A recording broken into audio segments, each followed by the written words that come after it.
I will let her eat half a jar if I can eat half a spicy wings. If I No. That I'm looking forward to. There's no bargaining allowed as the boss. You're not gonna let us do that. That one he's not getting out of. I've never seen the true face of a coward like I saw when I heard Perloff talking about the spicy boneless. True fear. You seem a little worried, Maggie. I'm hiding it. Is Deathly very afraid. scared, Yes. like a child who was told that there was a monster under the bed. That's how Boogeyman is here. Yeah. They are Maggie and Perloff on CBS Sports Radio. Welcome to the Maggie and Perloff Show. Hope you had a wonderful holiday weekend. Maggie is still off somewhere in Middle America by a lake is what I have come to understand. But we're so excited to be Zach Gelb is filling in. Zach, how you doing? How was the 4th? I'm doing fantastic. Too much barbecue, though, this weekend. I think I need to go on a 1-week hiatus from barbecue. Just 1 week. Yeah, I asked, what did you do this weekend? You said golf and barbecue. I'm like, that sounds pretty good, pretty good. But I had a bad weekend. Really? I mean, I had a fun weekend, but when I finally How do you have a bad 4th of July? Because I settled in to read the NBA news. Oh. And that's what put me in a bad mood. Not the fact that average players are getting $200 million. The fact that LaMelo Ball is making 3 times in 5 years what Michael Jordan made in his whole career. Good for LeVar Ball. That's a win for him. Yeah, I don't care about any of that. I don't care that Tyrese Halliburton and Desmond Bane make more than Patrick Mahomes. I don't care. My problem is James Harden. Oh, so you're selfish. I left last Friday, I believe, and I had the report that James Harden wants to trade out of Philadelphia. He opted in for $35 million for next year. So I'm thrilled. I'm a Sixer fan. I don't want Harden anywhere near the team. I want him gone. I thought finally we're free from this. Then I come back Monday, and Harden may have to stay with the Sixers. And not only that, it gets worse because Damian Lillard is suddenly on the trade market. And he doesn't want you. He doesn't want us. Finally, the Blazers and Lillard, I think, came to their senses. And I think you agree with me. It's time for a trade there. Well, Damian Lillard finally had some cojones and was ready to depart Portland after years and years of just being loyal, which I appreciate. Yeah. And I thought that was a good move by him. But at a certain point, it was just insanity. When we were last talking to one another, it was, let's see what the Portland Trailblazers do with the number 3 overall pick, because if they move that for a veteran, Dame is inclined to stay, then the draft happens, they take Scoot Henderson, and then it's, okay, let's see what Portland's going to do. And I was skeptical that we were ever going to get this information because Dame, it does not take much to have Dame want to stay in Portland. The moment we saw that crazy contract to Jeremy Grant, I thought that was going to be enough because I didn't think Dame's standards were so high. And then the next domino to fall the next day was Dame reportedly saying that he wants out of Portland. Right. So you can see where my head went. I said, okay, well, the Sixers probably have the best package to offer Portland because they have a young star in Tyrese Maxey, a guard, scored 20 points a game last year. Ship him to Portland, take Damian Lillard back to Philadelphia, pair him with Embiid. Somehow Harden's out of this mix altogether. I think that's a great fit for Lillard to play off, pick and roll with Embiid. And he's the finisher the Sixers need. Yeah, and he can close games. Finally someone to do that. But then, I read that Lillard does not want Philadelphia, and I'm not sure that the Blazers want Tyrese Maxey. I can understand that. He's a bit duplicative of Scoot Henderson.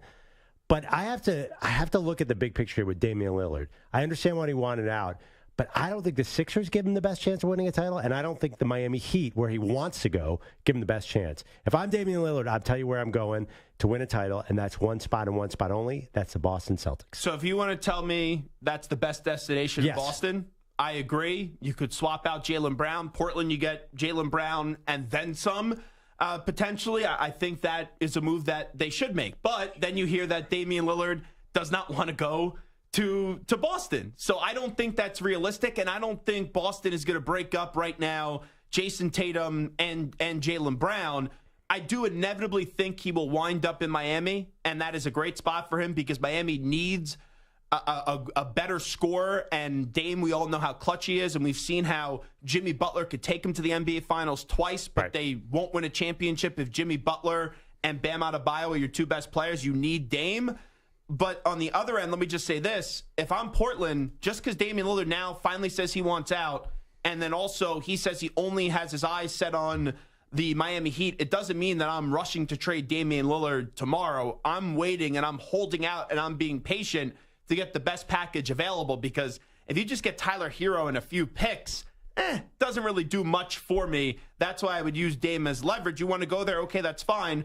If we hear that another team is interested, and there are other teams that are interested, we're going to see what the market is, and Miami's going to have to either find another team or get other assets to make this deal. Right. I mean, you're hearing rumors Tyler Hero to the Nets as a third team, all sorts of things. Then Portland collects draft picks.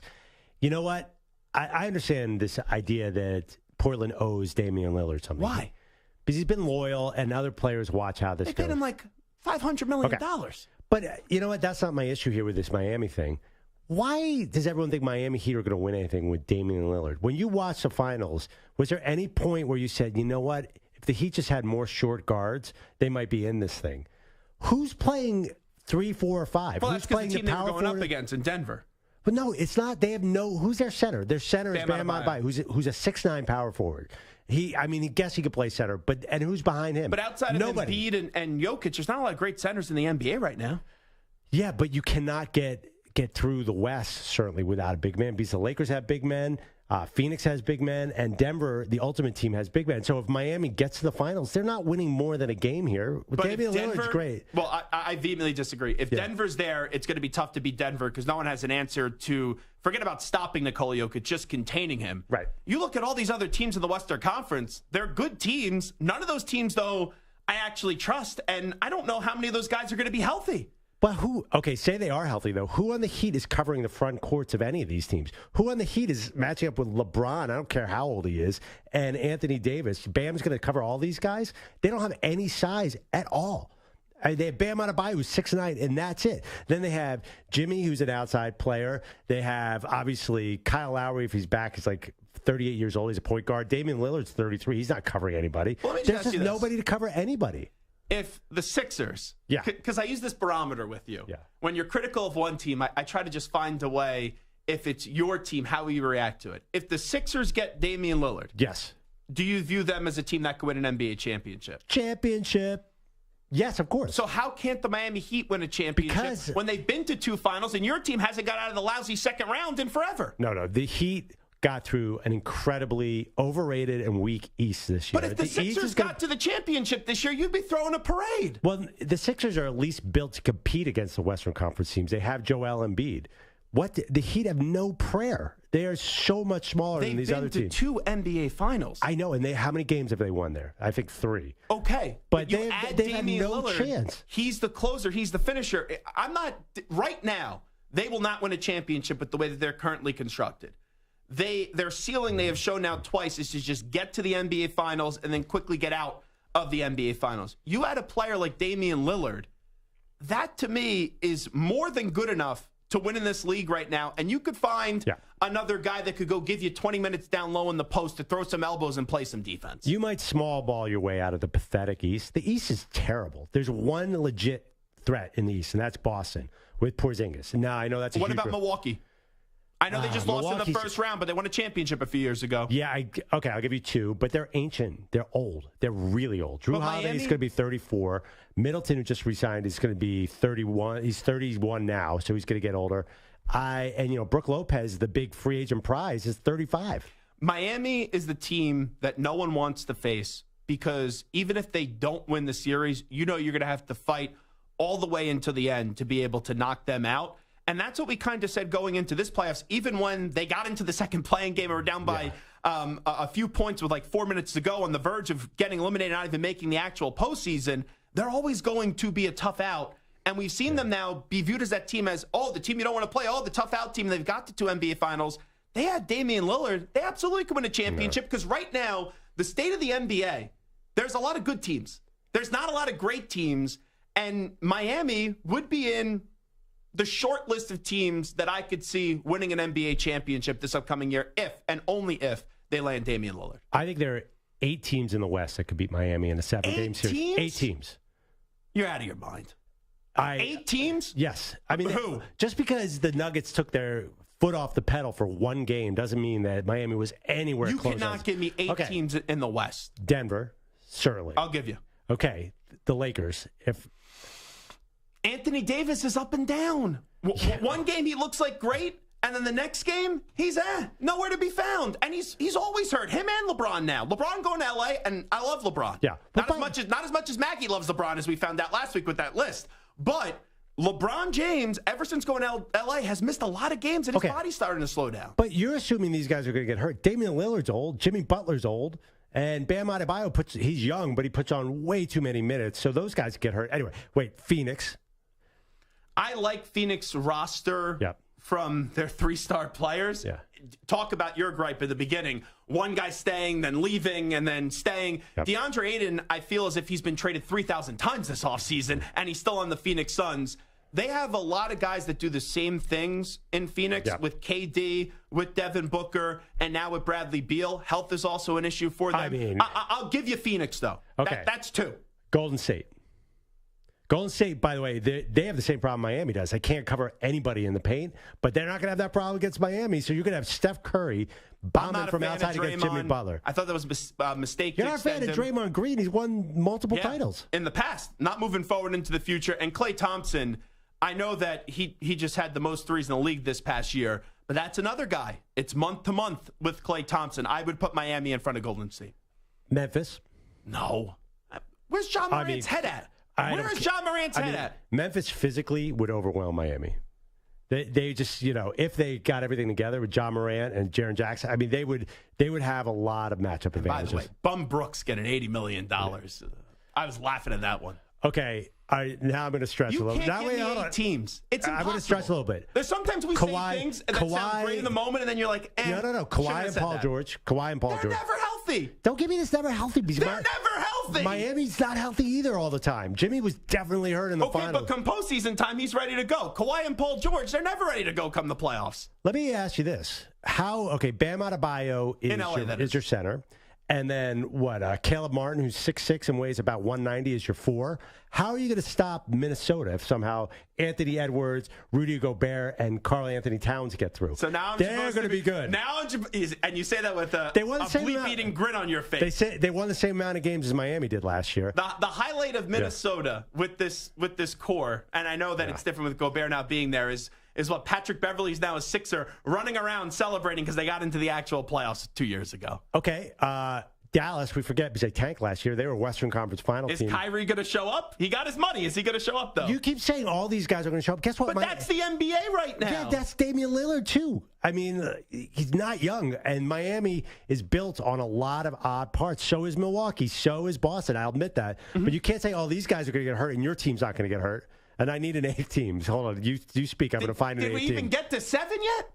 Yeah, we you went to Dartmouth. Your match should be better than mine. 7 was Dallas. Okay. Let me tell you, Kyrie and Luka Doncic, that's going to be a wonderful pairing. That's going to be fantastic. That's going to end with the championship. No doubt about it. All right. Portland is obviously rebuilding. Houston's rebuilding San Antonio. I heard a trade scenario where... You know what team I like? Yeah. I like Oklahoma City. Yeah, they're young and fun. No, they're not ready, but not a team I use for the argument. But you're making a few teams better out than they actually are. I got to find this. Someone gave me a scenario where the Jazz become elite instantly next year. I can't remember who they got, but the Jazz have been rebuilding forever. I think they get Dame, too, with Larry Markkinen. That's pretty good, but I'm not going to give you that. What dream are you having on your trip in Montreal where you visit the Jazz? The Kings. The Kings I like. They're not going to be Miami. But they got to be able to take the next step. And are they ready to take that next step? They show they can be really good this year, and that's my point. There's a lot of really good teams in the NBA. Right. There's not many great teams. If you want to tell me Boston, Milwaukee, the Suns, the Nuggets, okay. But the Heat have to be in the top 5 if they get Dame to win a championship. You don't see the height as a problem? No. Oh, man. Did you watch the finals? And you're telling me Aaron Gordon, Michael Porter Jr., and Jokic weren't a huge problem? If they're playing Denver, I would take the Denver Nuggets. There's a lot of teams out west that are huge like that. And I think the West is going to be stacked next year. I think they're really good. Dallas didn't even make the playoffs last year, and they would be really good in the East. You just said it. What? Really good. How many great teams are there? How many medium teams are there in the East?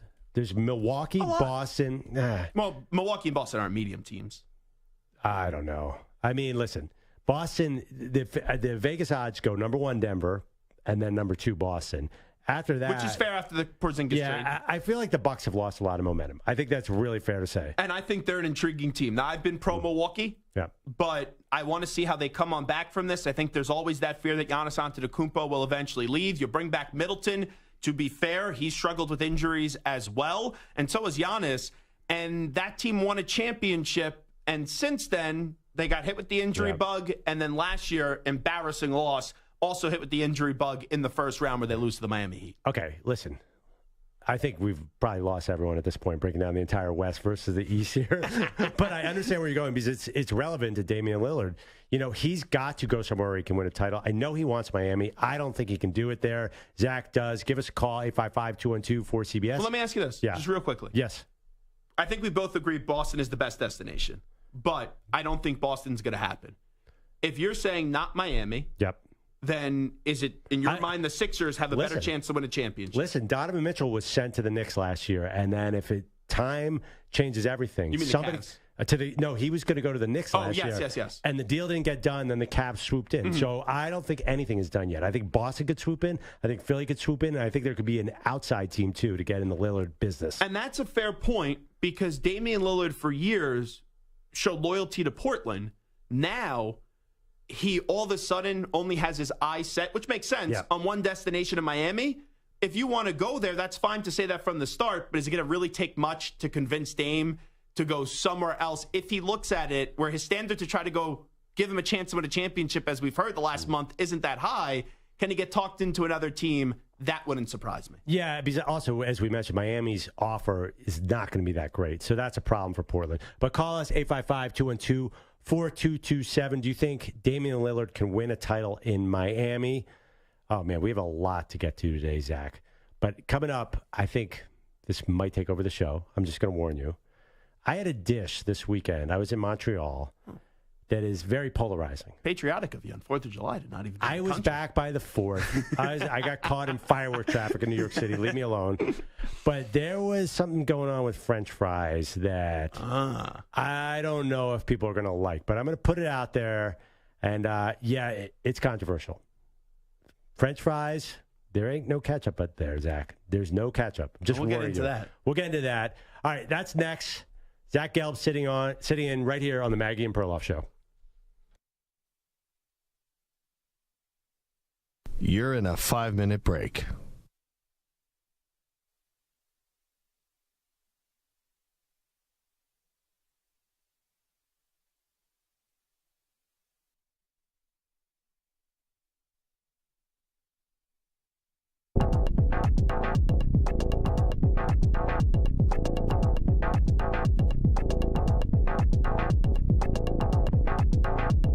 Four minutes, 30 seconds remaining.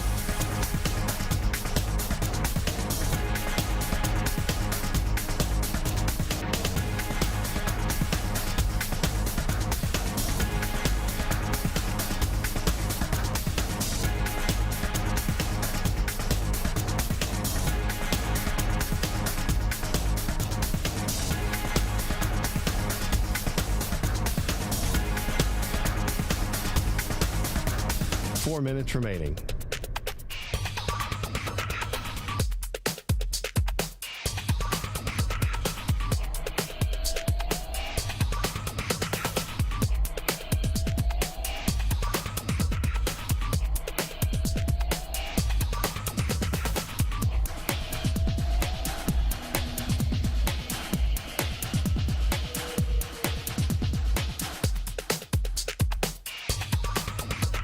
Three minutes, 30 seconds remaining.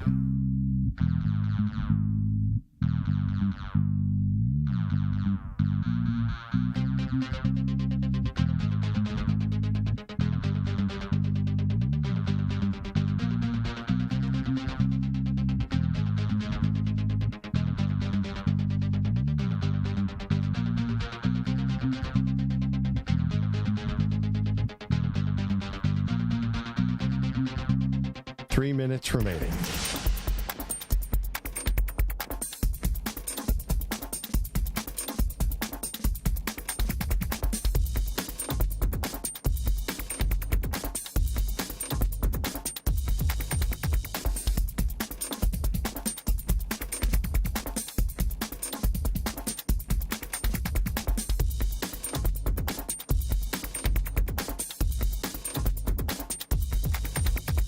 2 minutes, 30 seconds remaining.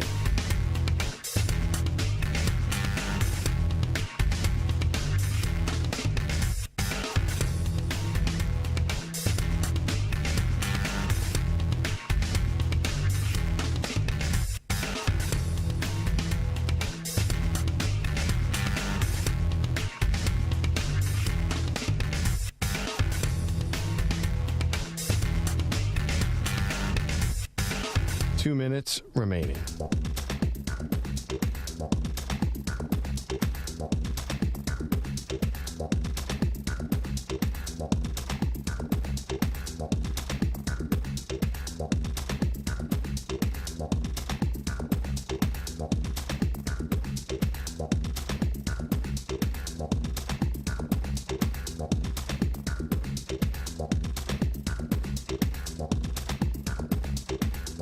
One minute, 30 seconds remaining.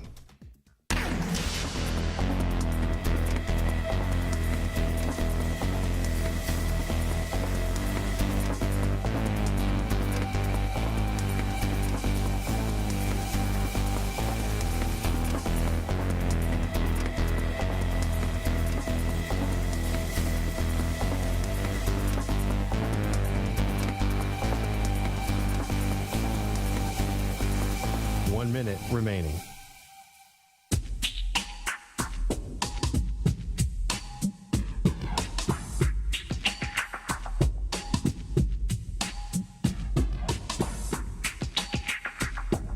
Forty-five seconds remaining.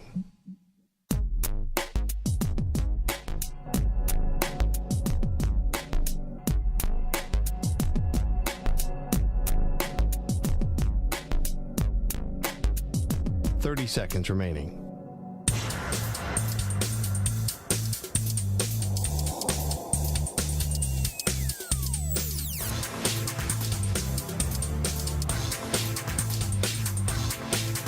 Fifteen seconds.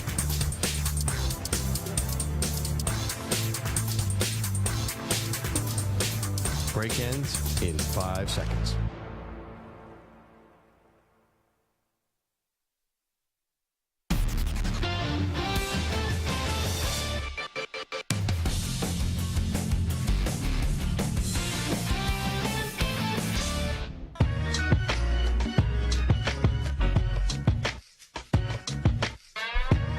Maggie and Perloff. Zach Gelb sitting in for Maggie, who is taking a longer July 4th break. So, Zach, I was up in Montreal over the weekend. I was back for the 4th, so don't even start with that. But Montreal, of course, is French. I may have to check your Easy Pass to make sure that you were back in the United States for the 4th of July. Yeah, I got to tell you, New York on the 4th of July wasn't the most pleasant experience. Got caught in a little fireworks traffic, and it was about 1,000 degrees, but I'm not going to complain. Mm-hmm. So, French Canada, one of the things they have there is poutine. Now, poutine is French fries with gravy and cheese. It's like a curd, like a Wisconsin curd cheese. So everyone's like, oh, you got to try the poutine. You got to try the poutine. And I did, and I loved it. But a lot of people say that you can't have anything except ketchup on fries. So I like putting mayonnaise on fries. I'm just going to admit it. I do it. It's like, you know, you mayonnaise on French fries? I like Chipotle mayo, not straight mayonnaise. No, like I discovered this because I was eating a club sandwich and there was a little bit of mayonnaise fell to the side. I'm like, oh, mix it a little bit. Yeah, mix it a little bit. And the fries with mayonnaise are good. Now I always put mayonnaise on fries. Oh, so you'll add, you'll say, hey, can I get a side of mayonnaise when you get fries? Absolutely. And the waitress will still comply and oblige? Well, a lot of restaurants, I eat at a lot of diners, they have mayonnaise there. Okay. I don't have to go out of my way. You don't have to get shamed. Yeah. So what is your official stance? French fries and gravy, first of all, and then French fries and mayo. So I'm looking at the photo that you just tweeted out of this, and I hate when people see things on Twitter and go, oh, that looks disgusting, and you know that it tastes delicious. I've had this before. If I'm hanging out, this is the way that I'll word it.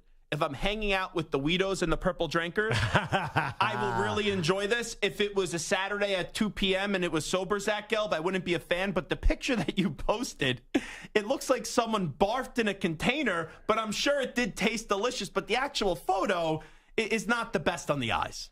Wow. Somebody barfed a container and called it a delicacy in Montreal. First of all, I'll never get past the border again. Yeah. Hello to the Weedos, by the way. Zach, of course, our CBS Sports Radio YouTube page. Go there if you want to hear some interesting thoughts on what foods taste well at certain times with certain herbal aids there. Now, listen, I was straight in eating poutine and loving it. There's a lot of different things going on in Montreal. If you're on the YouTube channel, you'll see I'm wearing a certain hat. Now, not everyone knows this. This is a Quebec Nordique. It's a team that left for Colorado in '95, I believe, NHL team. And I went to the store. I needed a hat because it was really sunny out. And I said, "Hey, do you have any Canadians?" You didn't bring a hat with you? No, I left it at home. I left it back at the. That's on brand for you. At the hotel. No, I thought you meant back in the United States. No. I always have a hat. But I left it at home because I didn't know it was going to be. It was supposed to rain. A long story. Anyway, he says, "No, I don't have Canadians, but I have this Nordique hat."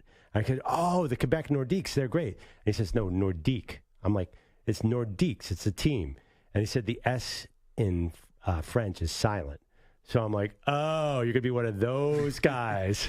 So I'm wearing a vintage Nordique hat. Just wait until you tell them you put mayonnaise on French fries. Then they'll really love you. No, they like that kind of stuff. Do they really? Oh, they're so But they won't let you put ketchup on the fries there. No, they will, but poutine is such a thing there. The food is amazing, by the way. It's very French.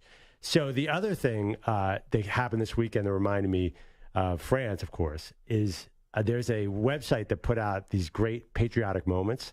This, in my opinion, is the greatest American Olympic achievement of all time. This was out on July 4th on Twitter. Vince Carter jumping over Frederick Weiss in the 2000 Olympics. Have you ever seen it? Yeah. Straddles him. To me, that is the greatest American moment. And also, because they did it to the French, Frederick Weiss. Oh, okay. I was like, how did we get to this part in the conversation? Yeah. I was very confused there for a second. Made me feel even better because there were a lot of French guys who I've sort of lost women to in bars before. So Vince Carter doing this. Now Frederick Weiss is supposed to be a mentor to Victor Wembanyama. So I have to admit, oh, gotcha. As long as I do like the French food, but I don't want, in Montreal they don't do this, but the cocky French attitude, oh no, it is Nordique, not Nordiques. I can't handle that.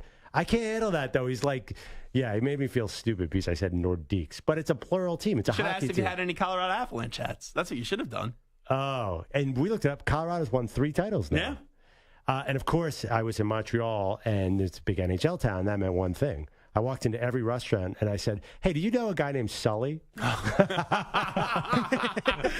Yeah, honestly, Mike, I'm not kidding. I went into this Italian restaurant that Sully mentioned to me, and I'm like, to the owner, I'm like, do you know a guy named Sully? He goes, Sully is my favorite. And then gave us all these free courses. Sully, of course, who was a good friend of the show, probably will call in later. If you need, just throw his name around. In pretty much any town that has an NHL team, Sully knows someone. If you're ever in an area where there's an NHL team, and let's say you want to get out of a bill, you could thank the Maggie and Perloff show. Just tell the maitre d' there, I know Sully. Yeah. There's about a 99% chance that not only does that person know Sully, but they're best friends with Sully, and they'll comp the meal and then just give you the most ridiculous appetizers and main courses and desserts that you've ever witnessed. No, let's be fair, though. I mean, let's not put too much pressure on Sully. It's only a city that has an NHL team or had an NHL team.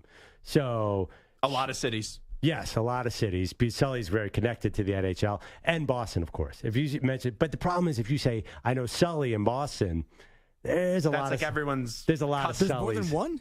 What's that? There's more than one in Boston? There are a few Sullys in Boston, but Canada was a great time. I highly recommend Montreal. It's a wonderful city. It's easy to drive to from the East Coast. There was a lot of the wildfire stuff going on, so the air quality was really bad, the Canadian wildfires. But it's still coming over here. Yeah, it's really good. I've never paid a lot of attention to the air quality, but every day where I look at my iPhone now, it's like, it's 150. This is not good for you. Yeah, and everyone says that number like they know it. Like, oh, it's someone told me, it's 150 today. I'm like, I don't know what that means. I don't want to sound as a macho man and an idiot as well, but that wasn't preventing me from going into the pool this weekend and then barbecuing. I'm just being realistic. Of course not. Let me ask you a question. Montreal lost the Expos in the 90s. I think they totally deserve a team back because I think that'd be really cool. I know they're going to go to Vegas. Why? So you could take bougie trips back to Montreal? Oh, okay. And have your poutine? Yeah, I want to have poutine, and I want to have French food, and I want buy Nordique hats. And buy Nordique hats, and have Molson Verdors, which I don't really drink. But Montreal would be a great baseball team. If you could, where do you want baseball to go to? Obviously, Vegas is going to get one. Yeah, Vegas will get one. Do we need more teams? I know that goes again, right? Money's going to always win. Do we really need more teams? Why not, though? What's to stop them from doing more teams? There are 30, Put right? everyone in Seattle, then. Oh, they already have the Mariners. They already have it. They actually have a team. Get another team in Seattle. That's the NBA. That's what we do for the NBA. Just put a team in Seattle. Do you remember? They did that for hockey, and they eventually got the Kraken. But I think you're a little too young to remember what the Expos were. Before that strike, they had this dream team: Randy Johnson, Pedro Martinez, and it was a shame to me. Ak, you remember? Don't you think the Expos would be a great place to put Montreal? Would be a great place to put a team They right now. They seemingly are clamoring for another team. Randy Johnson was gone from that '94 team. Oh, he was. But they had Ken Hill, who was outstanding that year. Pedro. Well, wasn't it? I don't know if this was during COVID. Larry Walker, Marquise Grissom, Cliff Floyd. That Will team Cordero was just loaded. I may be getting this wrong, but when it was during COVID, wasn't Tampa going to go to Montreal to play a bunch of games or something like that? Yeah. I'm vaguely remembering. Yeah. No, that got nixed eventually. It didn't happen. Yeah.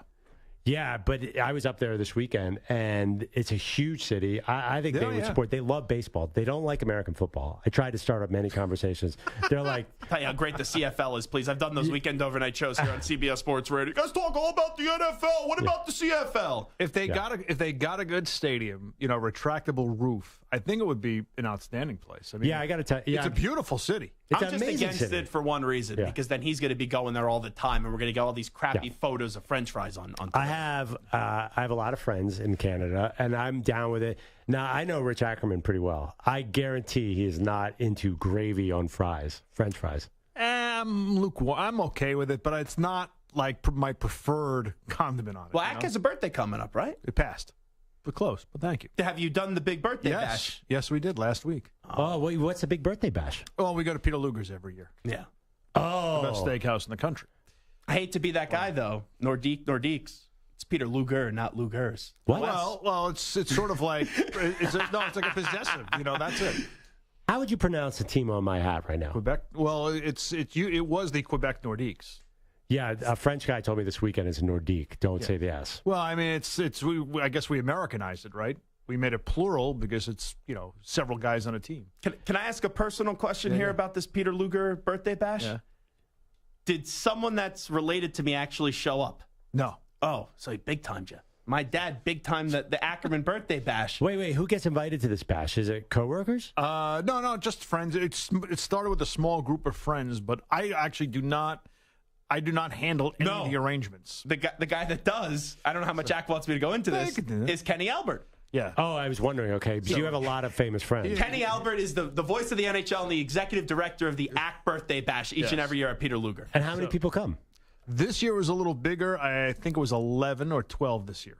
Usually it's like 7. So I actually know Ack, unlike you saying that you know Ack. He knows me. The late, great Regis Philbin used to always go. He was there. Ian Eagle. He was there. You get some pretty big names in the broadcast. Wait, was Ian there the other day? Yeah, he sat next to me. So wait a second. Now I want an invite. I'm actually, it's not surprising. Don't you want an invite, Zach? It's like it's a very we keep it small because like the invites, it's like you always keep on wanting more. I thought I gave a great recruiting pitch to my father to attend Ack's birthday bash. He was invited, and my dad hates socializing with anyone or going out to any dinner. He barely likes to go out to dinner with us. His actual Peter family. Luger is different. I thought he was going to go. Peter Luger is That's different. why I asked you if it happened yet. Happy belated birthday, by the way. Thank you. Thank you. And by the way, Peter Luger's, they cut up the steak and everybody shares the same thing, right? Yes. And I'm assuming you don't have to contribute at the end of the day with big shots like Ian Eagle. Yeah, that is fun. So Ack, hey, maybe we'll hang out later. Absolutely. Trying to get an invite next year. Each and every year, Ack does what we used to call a keg stand, but he does it with a schlag. So they're picking him up by his ankles, and he has his hands out like this, and he's just licking the schlag off the table. That actually didn't happen, but it's a nice story. Zach, I have a feeling you could take down some steak at a steak restaurant. Peter Luger? I mean, yeah. I don't have a birthday bash for it, but I think for 5 straight years, I've gone to Peter Luger for my birthday. Oh, is that the spot? Delicious. Oh, that sounds so good. And it's not just the steak. It's all the side stuff. The home fries. Spinach. The spinach. Bacon. The tomatoes thick and cut onions. bacon. We might have to order some food The right now. holy cow hot fudge sundae afterwards. Key lime pie, a little apple strudel. I think they have a good pecan pie there, too. Yeah. I know I'm not the pie guy. What's a holy cow hot fudge sundae? Oh, it's holy cow. You look at it and you say, holy cow. Oh, okay. It's pretty good. Isn't there something with whipped cream everywhere? Yes. Yeah. Yes, the schlag. The schlag. Okay. Yeah, that was the schlag. The schlag But stand at there's a lot of Axe schlag on the top of that holy cow hot fudge sundae. Just to bring it full circle, can you get poutine there? I don't believe that is on the menu. They do have good French fries, though. Got to get them all done, though. And there's Peter Loger sauce, of course. It's like Yes. a cocktail sauce. Unbelievable. Yeah, Ack, I definitely want in on this. So, well, there is a process. I'll tell you, though, one of the best steakhouses I've ever been to was in Milwaukee. This place called Carnivore. Sensational. Milwaukee's got good food. Everybody loves going to Milwaukee. Wait. I see what's Outside of happening. Montreal, Milwaukee's a very favorite I see what's destination. happening here. Zach is talking about how the Bucks are going to be a threat in the East. Now he's shouting out a restaurant in Milwaukee. You're arranging some sort of free food situation here. Oh, I've already got free food from Carnivore. And a lot of spotted cow when I was there, too. Delicious. Oh. No, but I'm being serious. I told this to the owner there. I said, this is a top 5 steakhouse for me, and my steakhouse standards are very high because I'm a snobby New Yorker. Yeah, but Wisconsin's where the beef really comes from. The cow is probably killed 5 miles from your restaurant. 5 miles is probably in the back, and they're just like, all right, come on, bestie. I don't think how the steak is made. I get shamed too much when you post a photo of steak. Oh, you shouldn't be doing that, the animals and everything. I don't think about that. I just eat what's on my plate. That's right. And, okay, just go around the room. Are you guys a rare, medium? For a steak? Yeah. Medium rare. Medium. I can go medium rare. I'm definitely not the well done side. It's too dry. That's disgusting. If you order a well done steak, friendship over, I don't want to talk to you ever again. Who's the guy, Patrick Mahomes, who puts ketchup on steak? I feel like he orders it well done. Ketchup's controversial. I'll put ketchup on a cheeseburger, but if you're putting ketchup on a steak, that just crosses the line. No, that's way worse than gravy on fries. All right. Let us know how you like your fries. 855-212-4CBS. 855-212-4227. Summer of French fries on Maggie and Perloff on CBS Sports Radio. And I got to say, though, a Peter Stastny jersey would have gone a long way to getting the invite. All right, I knew the name of the team. Is he a former Nordique? Yes, he is. He's a very prominent Nordique. Actually, very prominent person in NHL history. You know how if we're ever stranded somewhere and you would just mention Sully and the person would get you out of the problem? If you ever need a random sports information or any sports trivia, you could throw anything at Ack, like how Manny is with stadiums on this show. Ack could give you, he's an almanac when it comes to sports. I don't know about that. An almanac. How about that? There you go. All right, coming up, the best player in baseball is basically on the team with the worst luck. I think you all know who I'm talking about. Something that has to give. That's next on Maggie and Perloff. But at first, here is a sports update with sort of the birthday boy, Rich Ackerman.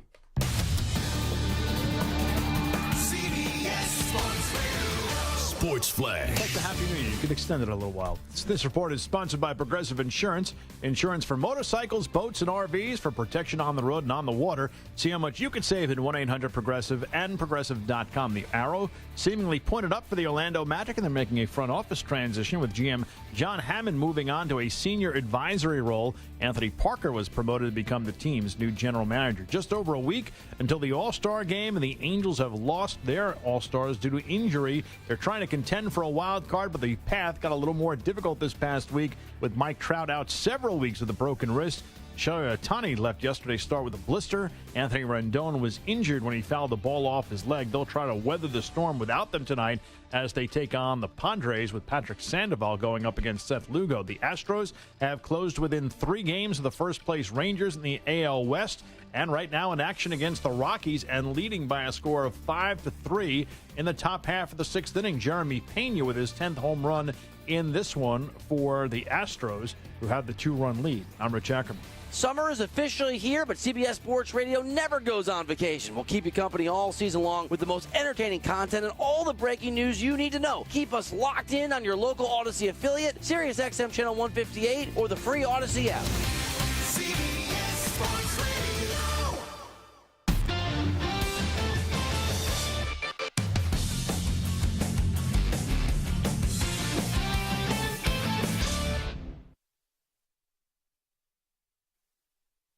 You're in a 5-minute break.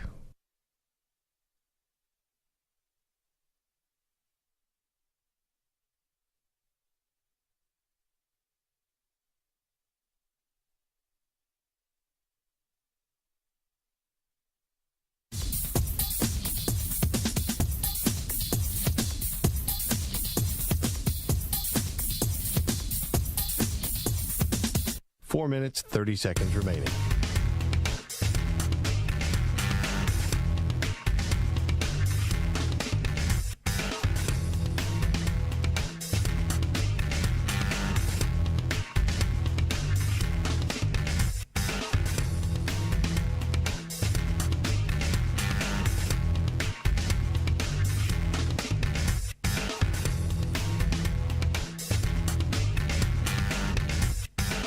Four minutes remaining.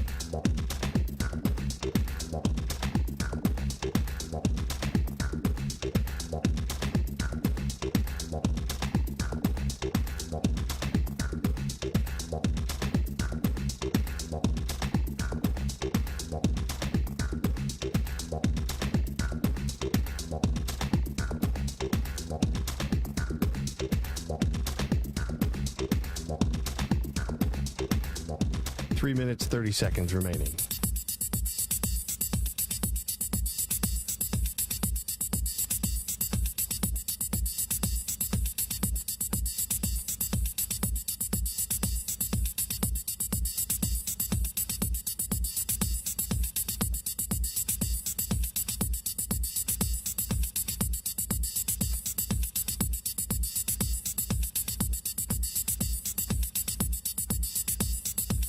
Three minutes remaining.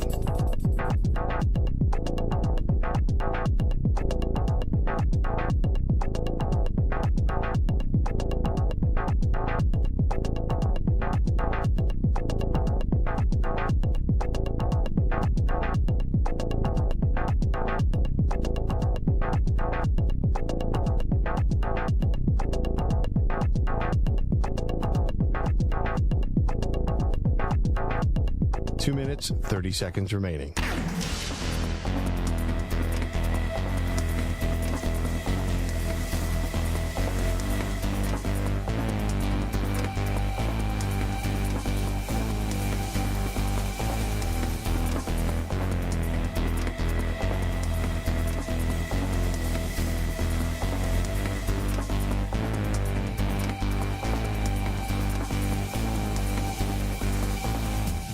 Two minutes remaining.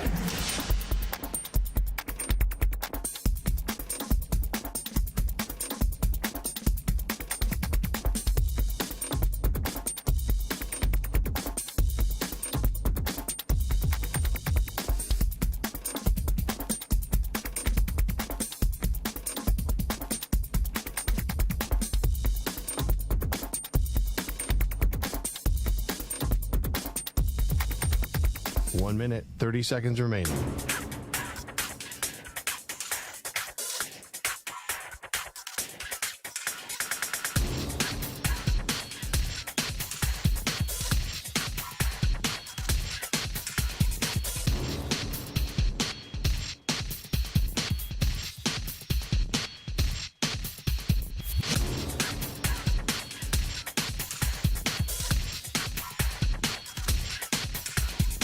One minute remaining.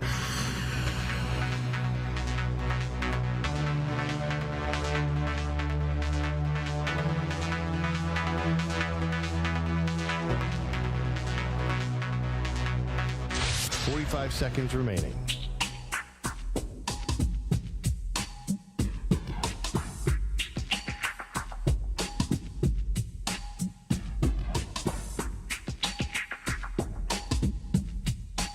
Seconds remaining.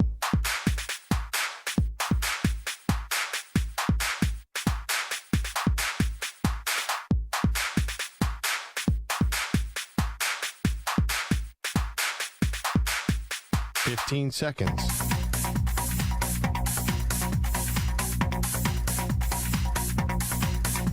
Break ends in 5 seconds.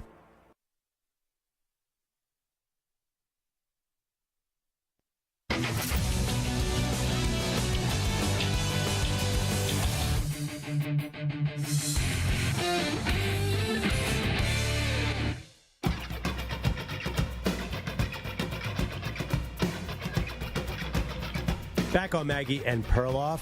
Zach Gelb sitting in for Maggie. Maggie is, speaking of Wisconsin, I don't want to give away her exact whereabouts, but is in that region. She said... She have family there? Yeah, I don't know if I'm supposed to be divulging this. But she said the food hasn't been great. I told her, get steak, right? So this place is called Carnival in Milwaukee. Mm-hmm. Yeah, I'm going to send her. No. Carnivore. Mm-hmm. She's in Milwaukee? Yeah. I hope I don't send her to someplace called Carnival in Milwaukee. That would be odd. All right. And fourth base, very good. I do reads in Milwaukee for fourth base. Oh, really? Where they film Major League. Oh, no way. Mm-hmm. Awesome. All right. Well, we're big Milwaukee fans here. Of course, we're also big Portland fans. If you'd like to weigh in on Damian Lillard's next home, 855-212-4CBS. I say you could go to Miami, but you're not winning anything. Zach disagrees. You think they'd be a title team or a possible title team? Oh, they could be a team that could easily win an NBA championship next year. Oof, no way. There's no way. They just got to the finals. There's no way they'll have the size to match any team that comes out of the West. But we're getting ahead of ourselves. More importantly, next week we have the MLB All-Star Game. Mm-hmm. To me, the All-Star Game this year is about one guy. It always kind of feels that way. You know, there's always a hot guy. Last 2 years or so. Last 2 years. It's Shohei Ohtani. So yesterday, they pulled Ohtani out of a game because he had a blister on his middle finger, his right middle finger. Pulled him out pitching. He's still probably going to hit. He says he doesn't know how the blister is going to affect it. But to me, Mike Trout, we just find out, is on the IR. We have Rendon got hurt as well. Yeah, he's been terrible ever since going there. Yes, this feels like heading into the All-Star break, you want a lot of positive momentum around Ohtani. He's the face of the game. But it feels like nothing but negativity coming out of Anaheim. And honestly, Zach, I don't know where they go with this because I feel like this is not going to pay off with Ohtani this year. August 1st is the trade deadline. If you're the Angels, you start to think about it. So I had this conversation a week and a half ago, and it's crazy how much changes in a week and a half because they were the third wild card spot about a week and a half ago, and now that's not the case, and you have all the injuries piling up as well. I'm of the mindset we've never heard from Ohtani that he won't sign with the Angels. I think it's a lot of us just saying, okay, we want him somewhere else because they've wasted Mike Trout's prime. We don't want them to waste Shohei Ohtani's prime. I know that you would look foolish if you get absolutely nothing for him, but how many times do we hear about prospects in baseball? This guy's supposed to be great. That guy's supposed to be great. If you're for a Major League Baseball team, there are 3 or 4 names that just come to your mind of guys you could not trade that ended up amounting to nothing. This guy is one of one in Shohei Ohtani. I've never seen anything like him. No one has ever seen anything like him. I would run that risk of him saying no at the end of the season. I don't want to come back and get nothing for him because I don't want to be the guy that lets that guy out of town. Wow. I mean, listen, I'm not sure that's realistic because you're right. He has not said, I want to leave the Angels, but come on. I mean, he's going to want to win. If they can't win this year, they can't win last year. When do you think they're ever going to win? We talked about how long did Damian Lillard stay in Portland until he finally said, now I'm okay, and I want to go to the Miami Heat. That just happens. Yeah, but I think that in this particular situation, I think the Dodgers are going to call. I think they'll make the strongest offer. Maybe you'll get some New York action. Who knows? I mean, I wouldn't mind Ohtani in Philadelphia. Obviously, that is a long shot. He's got Harper and Trey Turner. He's down, all right? Here's the thing. If you trade for him, you're probably going to want to sign him for a $600 million deal. Biggest deal of all time. Be like the 8th largest NBA deal of this offseason, but it's the biggest sports deal of all time. Hold on. Look at the amount of money I just got, guys. If you're paying all that money, and I know it's just a blister on his finger, and then it was a nail thing, do you at least consider, hey, maybe the pitching hitting thing is not going to last? So this drives me nuts in sports. We pay people money for what they've done, right, and then we try to take away things that they're going to do that makes them so great. Lamar Jackson, is that what you mean? Lamar Jackson? How about Deebo Samuel? Oh, I don't want to run the football that much, and well, that's why they're paying you because you're kind of a running back and a wide receiver. Look at Lamar Jackson. Now he's going to throw for 6,000 passing yards. Please give me a break. Run the ball, and I do think he's a better passer than what people give him credit for. But what makes Ohtani so great is he's almost as a guy that I refer to as a mythological person, where you've heard about him for so many years, and you hear, okay, this is a guy that could be an elite pitcher and just absolutely mashes at the plate, and then he gets here, overcomes some injuries, ends up being that great, and now we want to take away one of the what makes him so awesome in one of those elements in pitching. That doesn't make sense to me. If this is 4 or 5 years down the road, okay, but right now, if you're paying him all that money, He better be taking the ball every fifth day, and he better be as dominant as he's been at the plate. But you say that because he's a bigger attraction if he's pitching and hitting, or you're saying that because that's the key to winning? Because it's not amounting to anything. I'm with saying the that Angels. because you're paying him, if that's right, $500, $600 million, that's because you're basically paying one guy to be a pitcher and then also to be dominant at the plate. You're paying him to do two things at a level that we've never seen anyone do that. Okay. Who's the one player historically that Shohei Ohtani gets compared to the Babe most? Ruth. And what happened to Babe Ruth? He was a great pitcher. They pulled him off the mound, and guess what? He became the greatest hitter of all time. You'd even say he was the Babe Ruth of baseball players because he was Babe Ruth. Shohei leads the league in home runs by far, and he's pitching at the same time. Can you imagine if he just hit and maybe he went to a hitter-friendly ballpark? He would still be great. He'd rewrite the record book. But he shouldn't be getting $600 million if you're taking away the pitching part of the game, too. I think that's doubling his salary. This is where baseball is going, though. I'm just saying he gets 20%. If he was the best slugger in baseball, even without the pitching, he'd be the highest paid player. You know, I think he's 28 right now. The fact that he hits like this, now I understand the pitching is incredibly special, but what does it really amount to? What is it really? Where are they going with this pitching? He's 7-4. Well, he's the only guy that could pitch on the Angels. That's why the Angels stink. They have no other starting pitchers. Right. He's a strikeout machine. He's 7-4 with a 3.32 ERA. Is that really where you want to invest in when you have arguably the best hitter in baseball? Yes, he's really, really good at pitching. I understand. He's a number one on most staffs, and he's the best hitter. But you know that this is not going to last. First, it's a blister, then all you need is pitching is really hard. I mean, we're in New York. Look at the Mets pitchers. Okay. They're falling by the wayside. You can't stay healthy doing all this stuff for a long time. So here's the difference between you and I. Yeah. You will walk out of a casino with some winning. I will play until whatever I walked in with, I no longer have. I'm ready to ride that horse in Shohei Ohtani until it breaks down. What I've seen the last 2-3 years is something I've never seen before. I'm not going to say to Shohei Ohtani, yeah, we're going to pay you all this money. We only want you to be at the plate. We don't want you to pitch. And how is this strategy working out for you, this all-in? In baseball, does the all-in ever work? What's the all-in strategy that works? Dodgers? One time in a pandemic-shortened year. That's it. They've been all in for a decade, and it's only paid off with one sort of World Series. So it's hard. So baseball that has a problem, just like the NBA, and getting people to tune into the regular season and actually care about the regular season.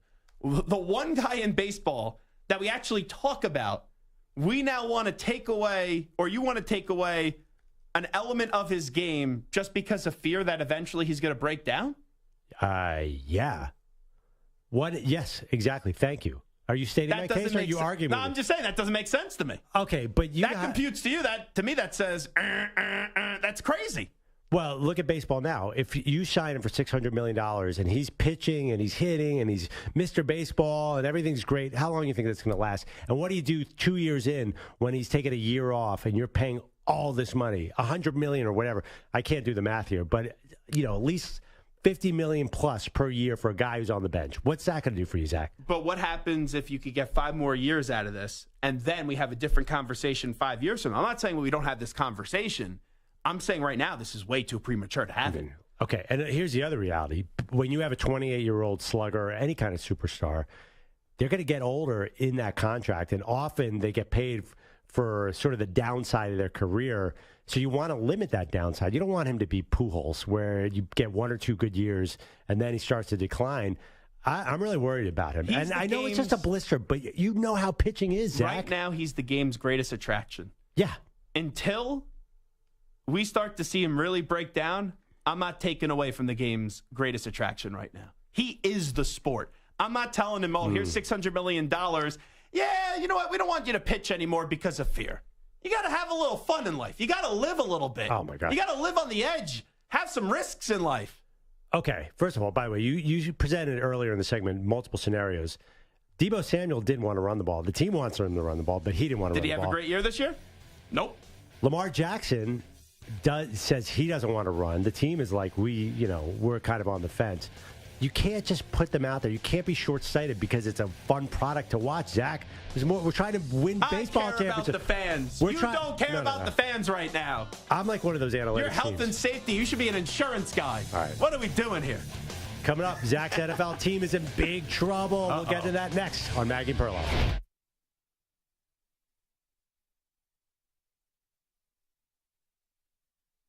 You're in a 5-minute break.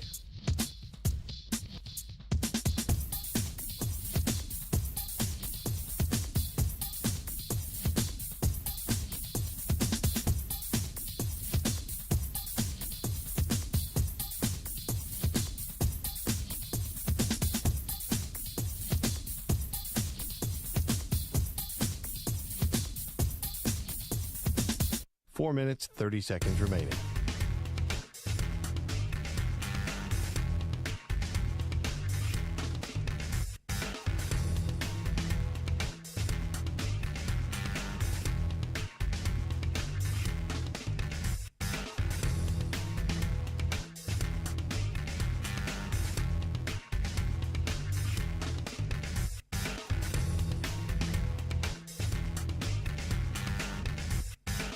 Four minutes remaining.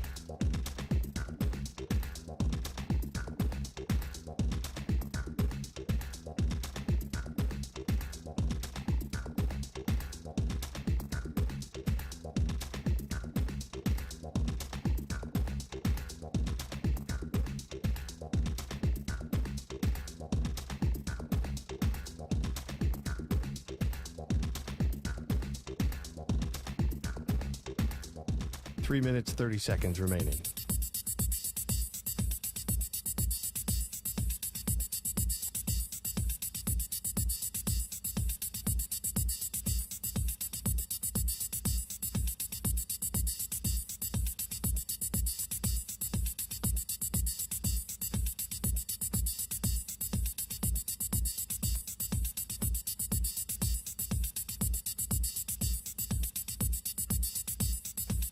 Three minutes remaining.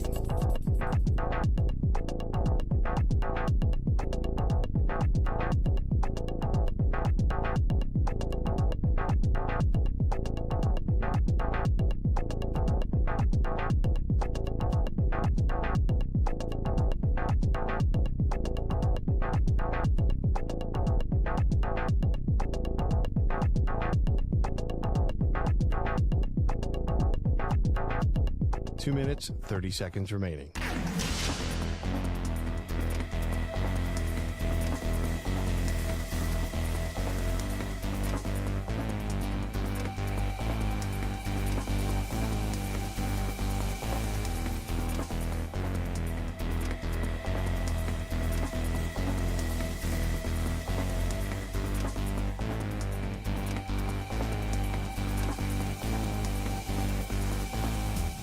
Two minutes remaining.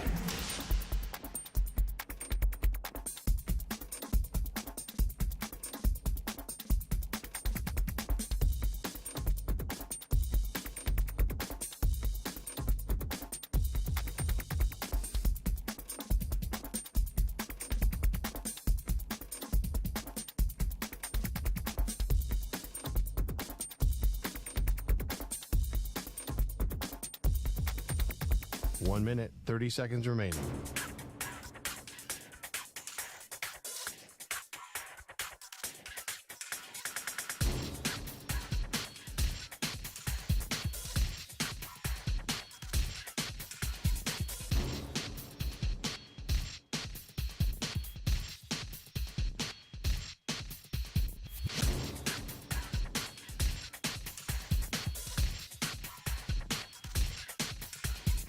One minute remaining.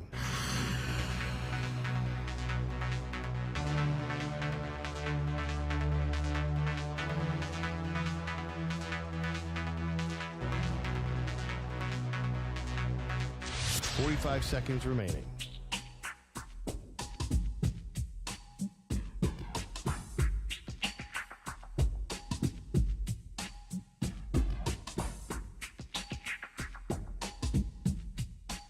Seconds remaining.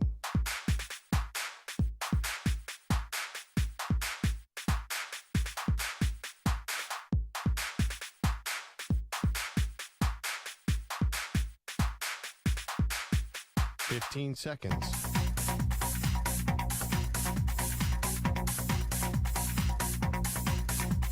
Break ends in 5 seconds.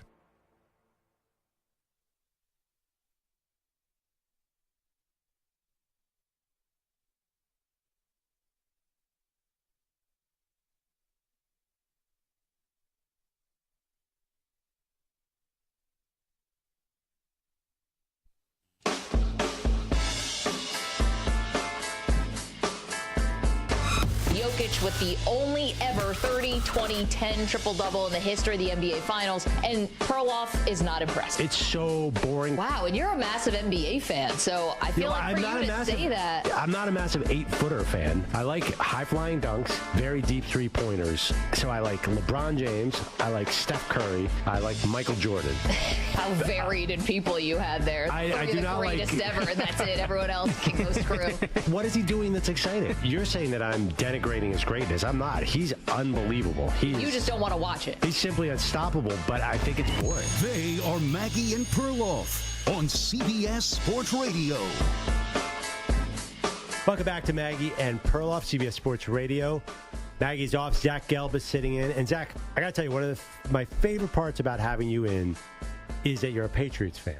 Because Maggie, who we all love and we miss, she has a bit of a blind spot for your team. She's a diehard Buffalo Bills fan who's been tortured by New England for decades. She's still afraid of them. I don't get why. Yes, so she cannot realize that this is a franchise, a dynasty on the decline. Now, I'm not sure... Well, the dynasty's over. Dynasty's over, but I'm not sure that everyone in New England, at least in the front office and maybe the coaching staff, realizes exactly how much decline there is. Now, I think they're in serious decline. I think they're about to fall off a cliff and be a losing team, which never happens for Bill Belichick. Give me a prediction for your team. Where do you stand on where they are for next season? Do they have DeAndre Hopkins? Let's say not yet. Let's not give him DeAndre Hopkins. 8-9. 7-10, 8-9. If they get DeAndre Hopkins, I think they could win 9 or 10 games. Okay, I think you're pretty much in the wheelhouse where everyone has the Patriots. So now the question comes up, where are you going if you're an 8 to 10 win team in New England? Robert Kraft's getting older. He's in his 80s. He obviously is used to championships. How much patience is he going to have with Bill Belichick? Now, Mike Florio of Pro Football Talk wrote an interesting piece today saying that there's tension there. He sort of quoted owners' meetings, connected some dots, and said that Kraft and Belichick are having tension. So maybe, just maybe, Robert Kraft is running out of patience for arguably the greatest coach ever. Does that read true to you, Zach? You follow this team really closely. I think because of the chase for the Shula record, most wins by an NFL head coach, I do think that will keep Bill there. And also, Kraft believed in Belichick to be a head coach when a lot of people didn't. And he was trying to get him for the Jets, and Parcells ripped up the facts or however the story goes, and that's why Bill and Bill didn't really see eye to eye for so many years, and they kind of lost their sense of a good relationship before they got back together for that 30-30 that came out a few years ago before Super Bowl 52. I was told this years ago, and things could change, that Belichick was never going to leave until Jonathan Kraft took over as the main guy, and still really Robert Kraft would always be the face, but when he starts to take a second seat and ride shotgun to the Patriot regime. I don't know how much that is still true. I would still imagine if the Patriots get 8 or 9 wins this year, that Bill is back for next season. But then it's back-to-back years missing the playoffs. Right. If he then misses it for 3 years in a row, I do believe it's a different conversation. I mean, did they really make... They technically made the playoffs a year before that. They made the playoffs. I mean, since Brady left, they made the playoffs. They got destroyed by the Bills, 47-17. I was there. It was freezing. Yeah, I mean, that was only nominally a playoff team. I'm just going to say. But they made the playoffs. It's a factual statement. Right, but what does that prove? What does that prove that you snuck in the playoffs and lost by 30 in the opening round? So let me ask you this. Yes. Did the Eagles not make the playoffs 2 years ago? No. No, they did. They didn't, that meant nothing. They were 9-8 and got their doors blown off them by Tom Brady and the Bucs. But wasn't that a building block for them, what they did the next year? No. Here's the difference between the Eagles and the Patriots. They got Jalen Hurts, a stud in A.J. Brown, and they had actual offensive people calling the plays. The Patriots made the playoffs. I'm not telling you, I'm not this Patriot homer that tells you that they're going to be great each and every year. The reason why that happened for 20 years is because they were great for 20 years. But since leaving, I've never thought that this team was ever great, but they have to put Mac Jones in a position to succeed.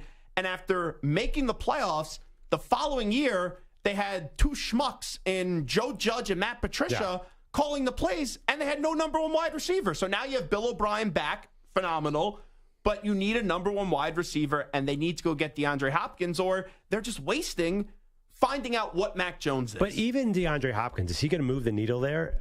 Mac Jones, he was pretty good as a rookie. I thought he was maybe a little overrated. At least we could accurately judge, though. I don't know if there's enough here. We were talking, Maggie and I were talking last week about the Patriots roster. There's only really one guy on that entire roster worth paying any money to, Matthew Judon. Other than that, who's the player? Who's the playmaker on that whole team? Ramondre Stevenson's a solid running back. Oh, come on. But I'm just answering your question here. Yeah. If you want to look at the tight end room, it's a solid tight end room with Hunter Henry and Mike Gesicki. It's not terrible. Well, remember they invested in Jonnu Smith and Hunter Henry and was supposed to recreate Hernandez and Gronkowski. When Jonnu Smith got traded to the Falcons, they showed a highlight video. There was no Patriot highlights, which was his last team. It was the team prior, the Tennessee Titans. That was the highlight video. There was nothing from New England because all he did in New England was drop the ball, drop the ball, drop the ball. Oh, he was terrible. But here's the thing with Belichick, and I think the point that you're illustrating is a good one. Yeah. Belichick, the coach, if you look at the roster, we said the same thing last year. For them to go put themselves in a position last year where they would have beat Buffalo in the final game of the season, they would have been a playoff team. Right. Belichick can still coach. It's the construction of the roster that is not this phenomenal construction of the roster. If you put Brandon Staley, let's just say, as the coach of this Patriot team last year, they probably win like 5 or 6 games. I love poor Brandon Staley. At least he goes for it on fourth down a lot. That's something. But you get what I'm saying. No, the I roster is not great. But they're getting these close wins. It's not going anywhere. It's just going to get worse, too, because the roster is not getting any better. Yeah, they got Christian Gonzalez, a cornerback, at 18. Who I like. Yeah, but is he even a fit for that defense? And why did he fall? They need a corner, yeah. Yeah, but is he the right kind of corner? I heard it was an odd fit personnel-wise, and there's a reason he fell. So I'm not so sold on that. You didn't love the minicamp reviews about him? Oh. We all love monotonous OTAs and minicamps. People were writing that he's already going to be a Hall of Famer, Christian Gonzalez. All right, we'll see. The lack of weapons on offense and sort of the lack of sizzle there. I mean, they got Juju, who I like, but he's as possession receiver as you get in the NFL. Here's the way I'll go back to what you said originally. Is there tension between Belichick and Kraft? Probably.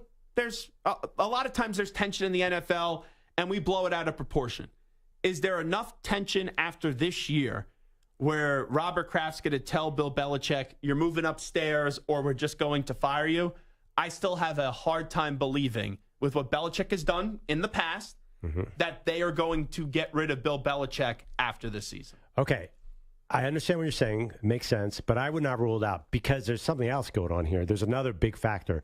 That's that crazy AFC and the crazy AFC East. It's a juggernaut. You think Kraft is going to want to sit there and watch Aaron Rodgers taking every single headline? He's already eating up every headline possible. But if he wins with the Jets, that's going to be very, very bad for Kraft. Kraft clearly has an ego, and he's not going to want to see that. And you got the Dolphins as a potential juggernaut, depending on Tua's health. And, of course, you have the Bills. So I think there's a chance that things go really south here. Look at the schedule of the Patriots. It's a tough schedule. Yeah, it's a very tough schedule. Start with the Eagles. It's at least it's in New England. Let's do win-loss here. Ready? Let's do it. That's Tom Brady's homecoming game, right? I think that's the day they're going to retire the number and put him in the Hall of Fame. Yeah, unless he's playing for the Raiders. But okay, loss. All right. Then Miami at home. So Miami, they always lose in Miami, and they always beat Miami in New England. But they have not played well against the Dolphins. But you're going to get a healthy Tua at that point of the year. I would probably say loss right now. Then they go, listen to this. At the Jets, maybe you catch the Jets early before Rodgers. That's a win. That's a win. Okay. Bill will find a way to stick it to the Jets. 1-2. At Dallas, who's pretty loaded. In Dallas, I mean, I could see Bill out coaching McCarthy. Don't get me wrong. But I'll go 2-2 right there. No way. 2-2. This is my win-loss. I think Cowboys are 7-point. Are we going all the way through here? Yeah, okay. Week 5, Saints. Now, Saints, you have no idea. They're going to be in New England. Derek Carr ain't beating Belichick. 3-2. Okay. Week 6 at the Raiders. 4-2. There's no way they're 4-2. Okay. Week 7, Buffalo in New England. Loss. 4-3. At Miami. Loss. 4-4. Host Washington. Win 5-4. Yeah, but that's gonna be that's gonna look like a USFL game. You're gonna have Mac Jones versus Sam Howell. It's gonna be a Big Ten game between Iowa and Illinois. Week 10. All right, you know what? This schedule doesn't get easier. You know who it is? Who? Colts in New England. 6-4. 6-4. All right, bye at Giants. Loss. Chargers. Loss. So 6-6. At Pittsburgh.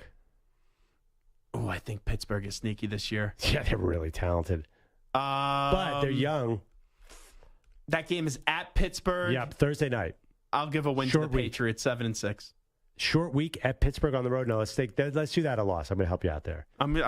It's my record here. All right, 7-6. Kansas City on Monday night in New England. Loss. That could be flexed, by the way. It's because I think they're flexing those games. But would they flex that with Mahomes? No, probably not. So 7-7.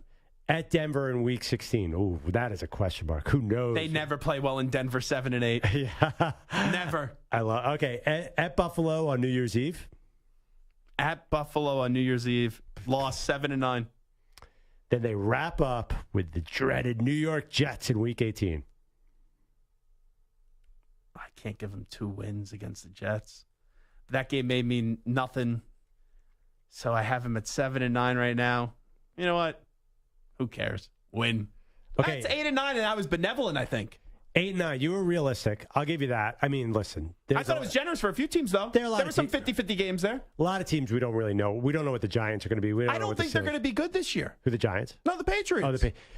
So if they're not good this year, then what's going to change next year for Belichick? Where are you going? What's the trajectory? What's the upside? Well, this contradicts everything that I've said in the past. You pay people off the future, not the past. I do think with what he's done at a historical rate and the best ever, and also with that Shula record, I think he's 18 from tying, 19 from winning that. I think Kraft wants to see that done in a Patriot uniform. I got to tell you, yes, this is like NBA limbo. And I understand the Patriot uniform and Belichick and everything. What be better? They're an average team. No, it'd be better?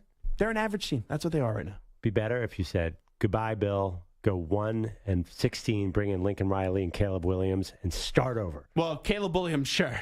Lincoln Riley, that guy can't win a big game, so. Oh, come on. Yeah, but he can't. He's the definition of getting to the college football playoff and not getting the job done. Well, let's get They were in the Pac-12 this past year. They hired Cliff Kingsbury, got to the playoffs in the NFL. You're telling me Lincoln Riley can't? I could get there. I just said he can't win the big game.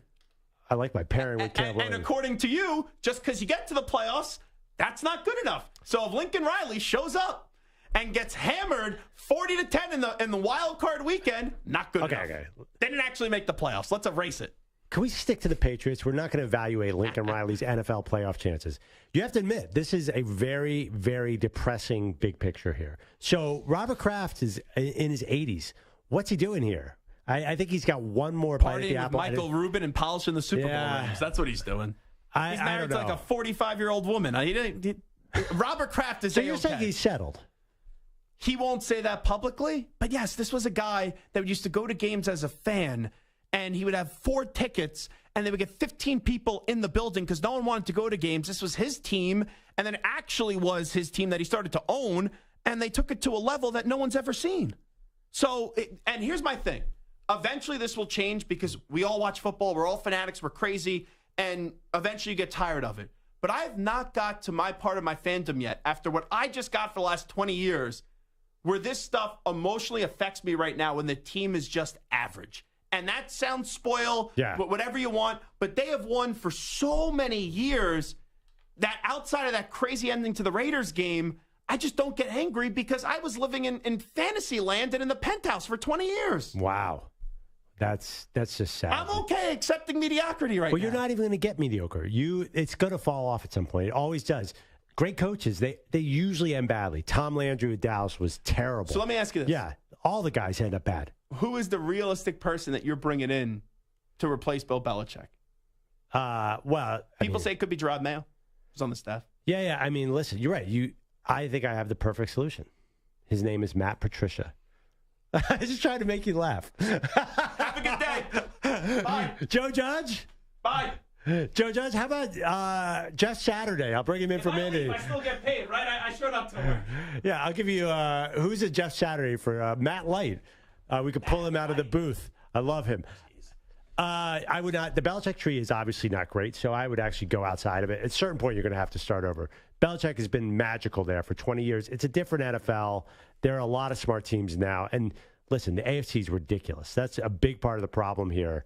I know that this isn't something that they should consider, but like the AFC is just getting better and better in the next 5 years. The quarterbacks we don't know what the insane. quarterback is. Yeah, and the quarterback right now best could have a ceiling of good. Yeah. Belichick's done a bad job recently in terms of constructing the team together, but the actual coaching isn't horrible.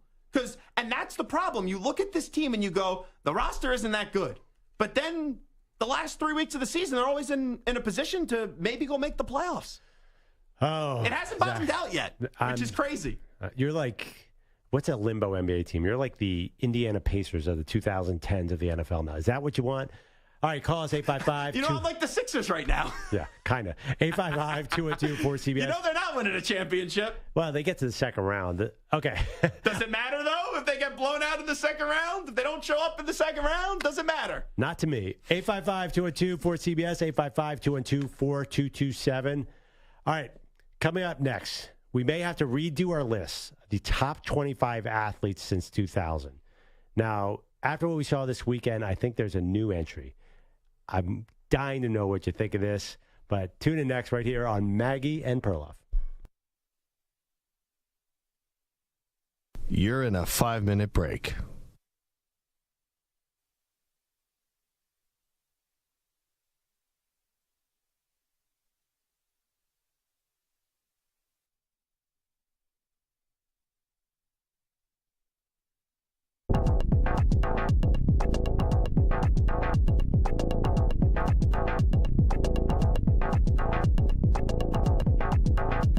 Four minutes, 30 seconds remaining.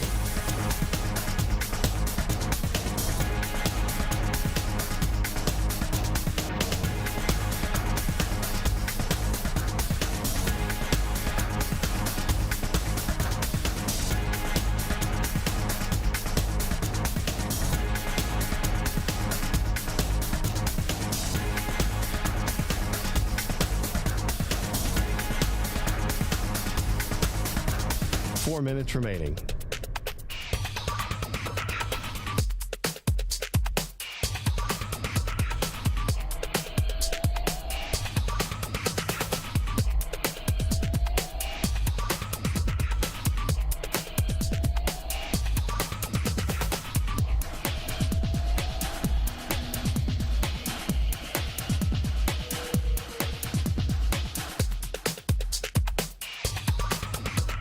Three minutes, 30 seconds remaining.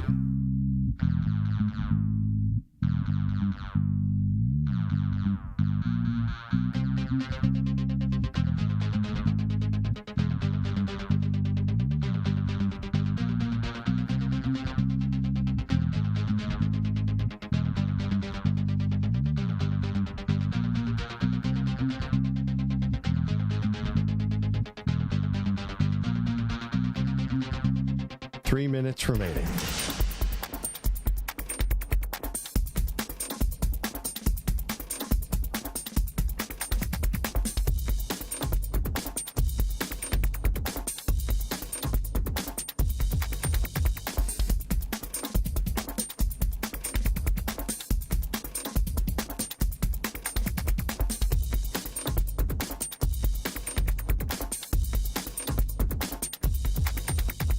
Two minutes, 30 seconds remaining.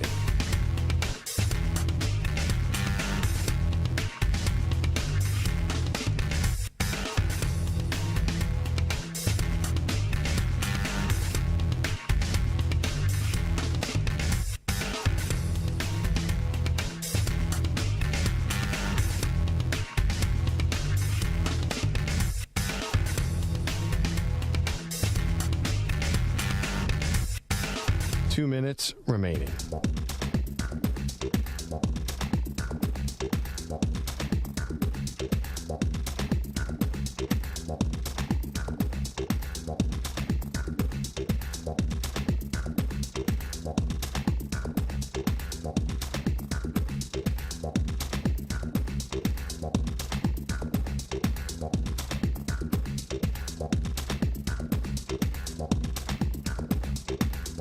1 minute, 30 seconds remaining.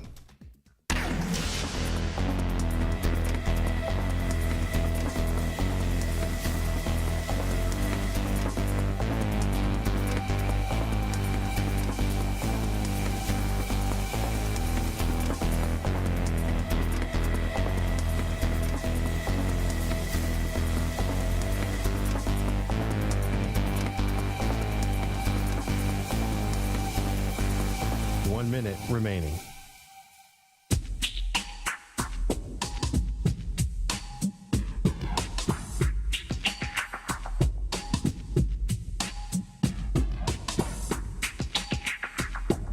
"45 seconds remaining.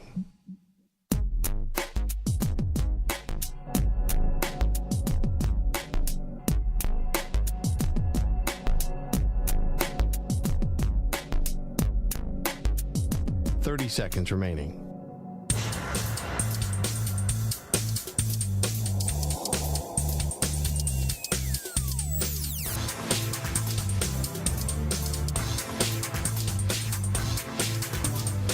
Seconds.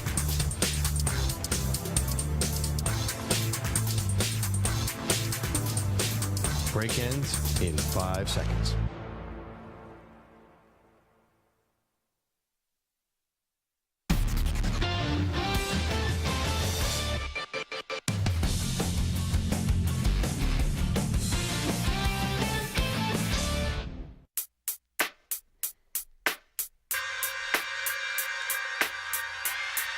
Time to Ask the Pros, where you, the listener, gets to ask us a question, brought to you by O'Reilly Auto Parts. Simply tweet your question at CBS Sports Radio or at Maggie and Pearl using the hashtag #AskThePros. You're listening later in the show when we might answer your question. Think O'Reilly Auto Parts for all your car care needs. Get guaranteed low prices and excellent customer service from the professional parts people at O'Reilly Auto Parts. All right, it was kind of a slow day on TV yesterday. I got back July 4th. At 4 o'clock, ESPN2 was airing something called the Dog Diving Competition. Dog Diving Championships. So that actually sounds interesting. It was pretty awesome. I was about to say, I don't need to watch TV on July 4th because I'm usually outside. Yeah. But when you talk about dog diving, intrigued. So there's a pool, and the owner throws a Frisbee, and the dog flies after it, and they measure how far he jumps. They jump like 20 feet. It's amazing. So I was wondering to myself, are dogs athletes? No. Was Secretariat the horse an athlete? Yes. All right. So you're drawing an arbitrary line, which gets us to our next topic. Joey Chestnut is the most dominant eating contest guy of all time. Just won his 16th Nathan Hot Dogs eating competition yesterday. 8 in a row. Yeah, 16 out of 19. So I was wondering, is there any way that we could have put him on our list of the top 25 athletes of the 2000s? Because he has dominated sport like nobody else. I mean, I know there's Kobayashi, but it's really Joey Chestnut. 16 out of 19, unbelievable.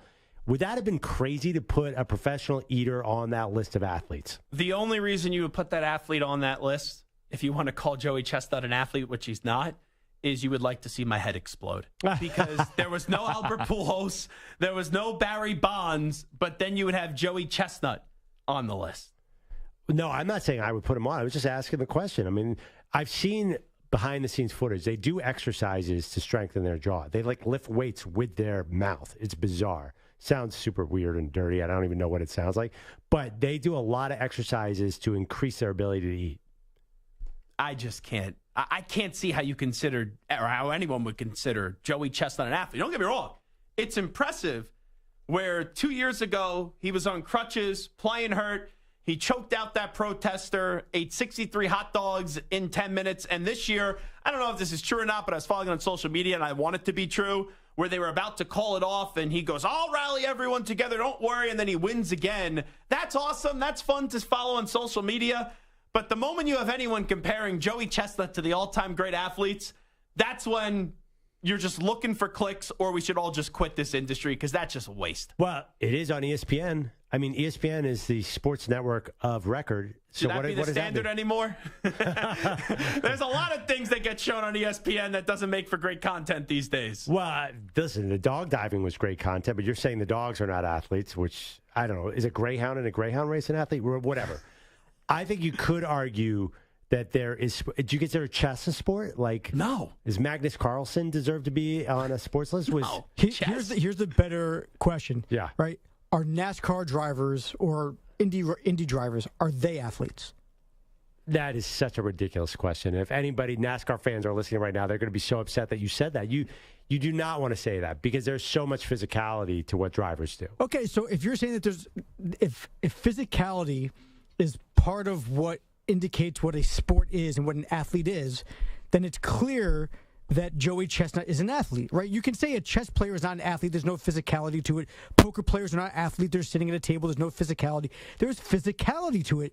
There is an absolute physical skill that it takes. Right? Whether you're standing in one place or not, you're doing as much physical exertion as golf, right? Where you swing and then you walk, and then you swing and then you walk. Now there's hand-eye coordination in golf, but there's absolute athletic ability and skill that comes into eating. I think some of that annoys you around here is Sean Marash, who is the producer for now of the DA show. Well, nothing that Marash You're does telling is me when athletic. Mraz is in his backyard having 25 hot dogs on a Saturday in about an hour and a half, now he's an athlete because he eats a bunch of hot dogs quickly? Stop. Eating and eating fast is not a sport. Eating competitively against other people for prizes is a sport. Yes. So my Uncle Gary is now an athlete because he could eat a ridiculous amount of food in a short amount of time. If he's competing against other people, then yes, he's an athlete. Give me a break. So, Weed Eater Brian says that bowlers are athletes. There's a sport that's a leisure activity, but those guys are athletes. Pete Weber Jr. in that famous viral video where he's like, "Yeah, I got you." That's a sport. He's eating food. How is that athletics? Well, I'm just saying. I think competition is the key thing here, and you have to admire Joey Chestnut for his competitive skills here. The fact that he sort of wills his way to win. I guess it was a severe thunderstorm, and he came out and said, "We're going to do this thing yesterday," and people are into it. So, I do think there's what's the actual competition? Because I am not as well versed in this hot dog eating contest. Well, see, the important thing to remember also is it's not just the hot dog eating contest. They do competitive eating throughout the year. Yes, wings, burgers, shrimp, all these weird things. So they're eating constantly throughout the year. But is there actually worthy contestants that he's going up against now? Yeah. Oh, no. Absolutely. The guy wins 16 out of 19 years. Yeah, he's like Tiger at his peak. He's unbelievable. Which is exactly the point. Because he's an athlete and he is this dominant against all the other. These are the best eaters in the world. Guys who have world records in like 20 different eating competitions, and they can't come close to Joey Chestnut and hot dogs. Can I talk to someone sane? Stu Kovacs. Well, first of all, that's a dangerous road to go down. He's sane.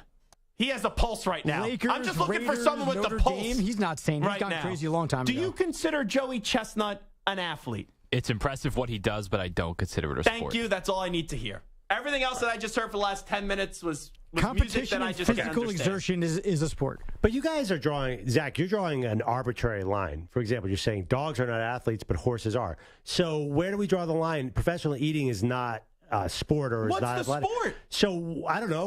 What about someone brought up in the chat on CBS Sports Radio YouTube page? What about cornhole? Are those guys athletes? If you're in competitive cornhole? That's a fun activity. You play on in your ESPN. backyard. Jay Cutler was competing in it the other day. I know. My buddy Deion Dawkins of the Bills played in it too. He's an athlete because he's a football player, not because he plays cornhole. So then why is golf a sport? Why is golf a sport and cornhole is not? You're just swinging, walking. It takes skill, hand-eye coordination. Do you know how tough golf is?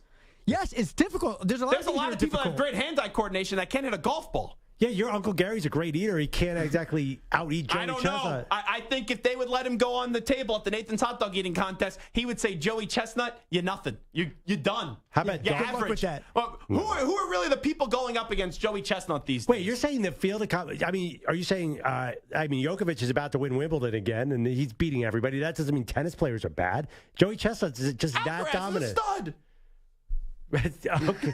And Djokovic is going to win every single major. I just named you another tennis player. Can you name me another competitive eater outside of Badlands Booker? Well, Kobayashi, he's not at the. Without looking it up, I can't even see your eyes right now behind that monitor. What's the guy? The guy that we almost booked a couple months ago. Matt Stoney. What's his name? Matt Stoney. Yeah, Matt Stoney. What about Matt Stoney? Eater X was another one of them. I went to one Voice of Reason.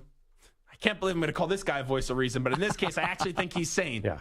Rich Ackerman, do you view Joey Chestnut as an athlete? No. Thank you. He's an eater, not an athlete.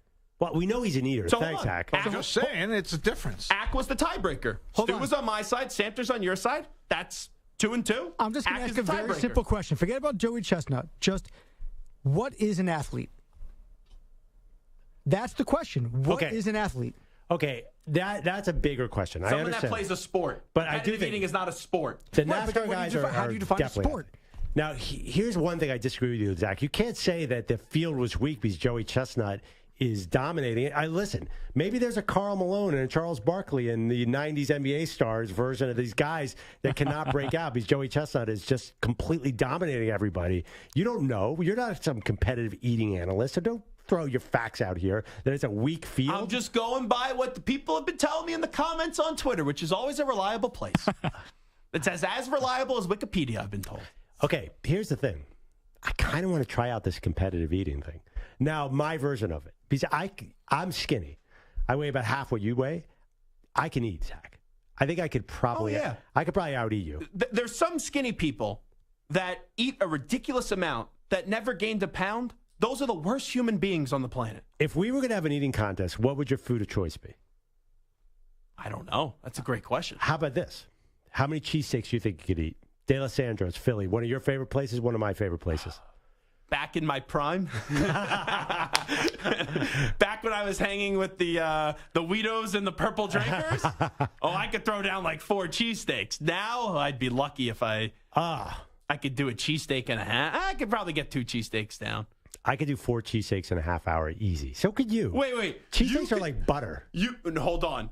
Here's where you're going to screw yourself over. No, I could easily do this. Because the cheesesteaks will be traveling. We'll just heat them up. I'm telling you, I've done a cheesesteak eating contest before. You have? Yes, once when I was in college. It was a great college radio bit.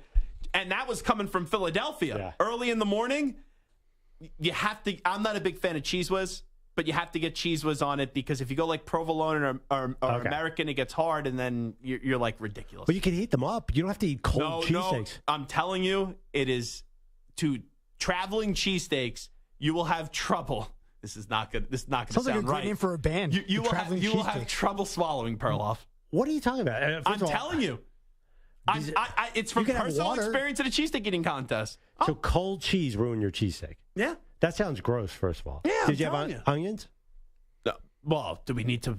It's just cheesesteaks. No, you don't put onions. You put when you sit down to eat a cheesesteak. Yes, competitive eating. I don't eat onions on a cheesesteak. Yeah, I like onions on a cheesesteak. Okay, where are we ordering from? Let's get serious here.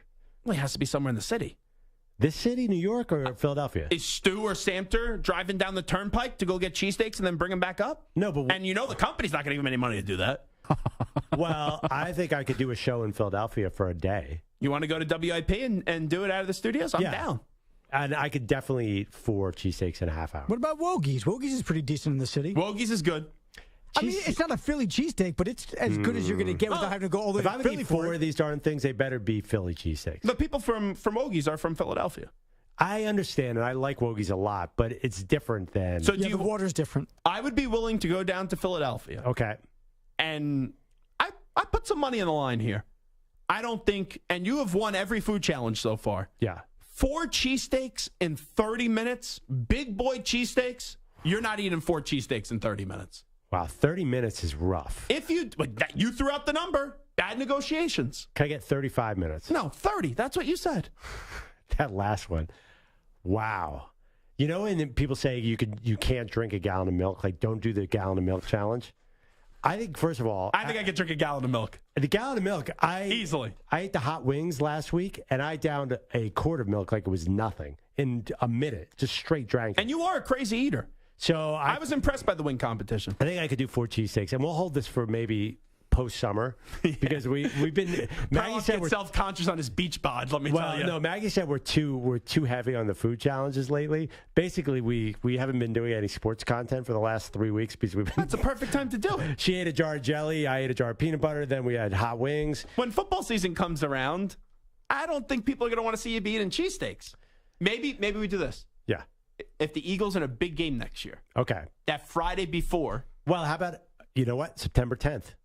Tom Brady homecoming. Eagles versus Patriots. First week of the season, though. First week of the season, that's tough. Plus, you have not volunteered to eat. I want the challenge. I'm hungry. I want 4 cheesesteaks. I'm starving. I'm not saying I could eat 4 cheesesteaks in 30 minutes. You're the person that said that. Okay, I get. Unlike these. If you said you're going to go jump off a cliff tonight, am I supposed to go join you? Okay, I get water, right? Much like Joey Chestnut. Yeah, sure. Whatever enhancers you want, I don't care.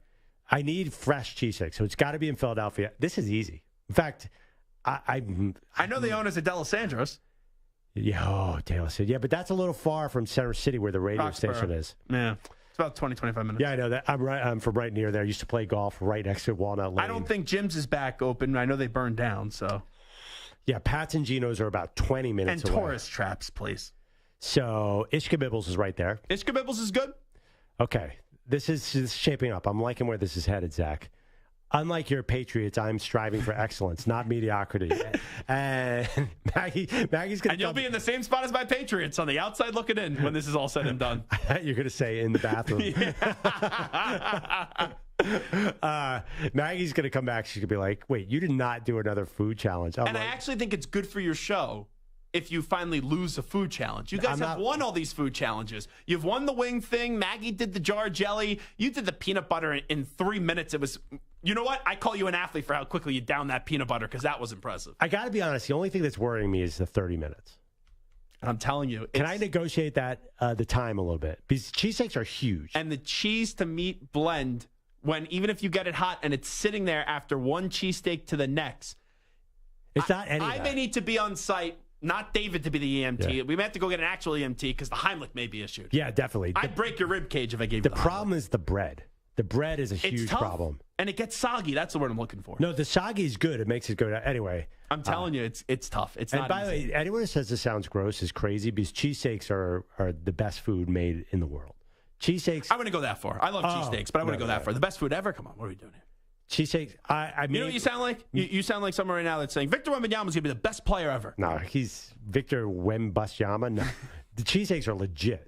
If you were on a deserted island and you had one food for the rest of your life, is it a cheesesteak? Probably. Cheesesteaks are the LeBron James, not Wembanyama. No, it's not cheesesteak. I've actually thought a lot about this. Perloff more of a caviar guy. Surf and turf. Something bougie here. Yeah, of course, filet mignon is amazing, but if you're going to have a sandwich, if you have to have one sandwich the rest of your life, cheesesteak would be a good one. What would you eat? That'd be pretty good. Yeah, I mean, you're not going to go turkey sandwich. But like a good deli turkey club? Oh, that sounds good, too. I'm not a big fan. I'm not a big Cut fan up of into turkey. 4 slices? I don't like turkey. Overrated food. Yeah, you're the guy who doesn't eat turkey on Thanksgiving. I'm we'll smart, never talk again. and you better be careful. Yeah, well, you may want to get banned by Twitter, but I got Samter banned from Twitter, which was great. How? He just started going after me and harassing me over eating lasagna for Thanksgiving. He threatened me, and then Twitter banned him. I threatened him on Twitter, and Twitter banned me. A good Samaritan just reported him. And then he had to ask Amy Dash, the legal analyst, how do I get my Twitter account back? Wait, what's wrong with lasagna? I don't know. By the way, I could eat a lot of lasagna, and I know you could too. Oh, yeah. If it was a lasagna, I would take Zach in a lasagna eating contest. You know, these are not healthy summer habits we're talking about. But I'm not an athlete because I could eat 10 pounds of lasagna in 15 minutes. I'm sorry. I am an athlete because I'm going to eat 4 cheesesteaks in a half hour. Oh, can we just say 45 minutes? You know what? When Maggie comes back, I'm telling her it's 45 minutes. Are you going to call me out on that? Potentially. Potentially. That means I may not. All right. Give us a call, 855-212-4CBS, 855-212-4227. All right. Speaking of Maggie, coming up next, we sort of have more Bills drama, although I'm not sure I quite believe Josh Allen. We'll get into that next right here on Maggie and Perloff. First, here's a sports update with Rich Ackerman.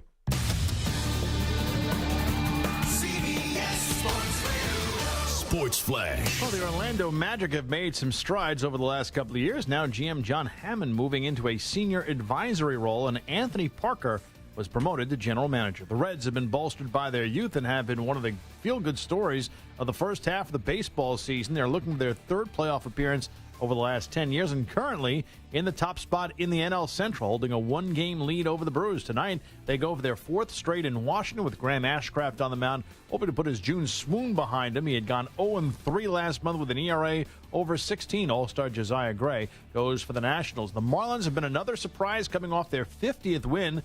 They broke out the fireworks on the 4th with 15 runs in their win over the Cards. The two teams continue their series tonight in Miami. The Braves still hold a commanding lead in the NL East at 8 games, the largest division lead in baseball, and will send Mike Soroka to the mound tonight in Cleveland after having their 9-game winning streak snapped last night. Cal Quantrill goes for the Guardians. Right now, there's 1 game, and top of the 9th in Houston, the Astros have a 6-4 lead over the Rockies. Also, Novak Djokovic, a straight sets winner today at Wimbledon, as well as Iga Swiatek and men's third seed Daniil Medvedev. I'm Rich Ackerman. Hey, it's DA. Be sure to listen to CBS Sports Radio at home. Ask Alexa to play CBS Sports Radio. CBS Sports Radio.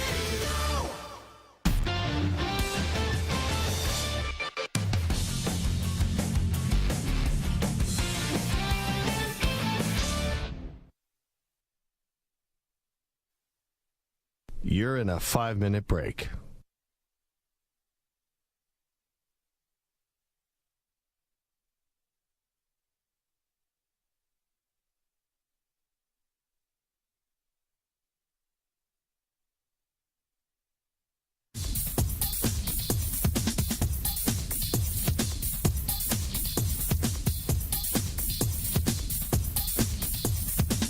Four minutes, 30 seconds remaining.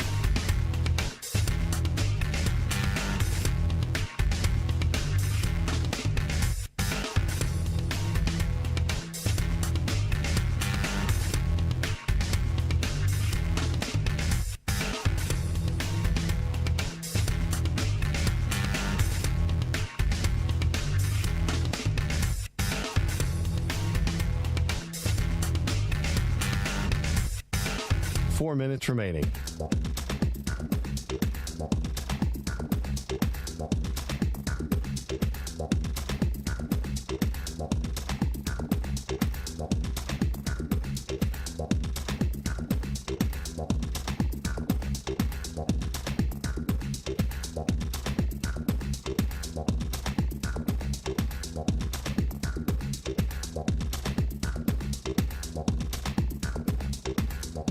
Three minutes, 30 seconds remaining.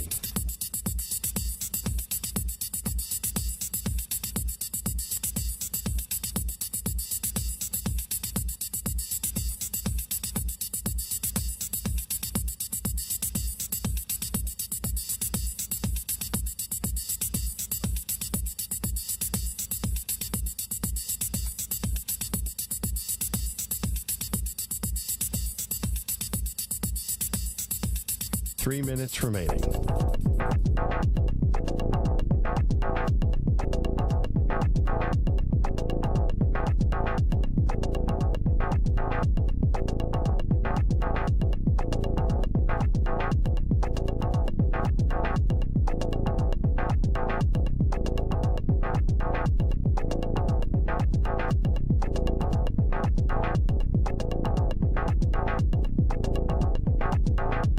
Two minutes, 30 seconds remaining.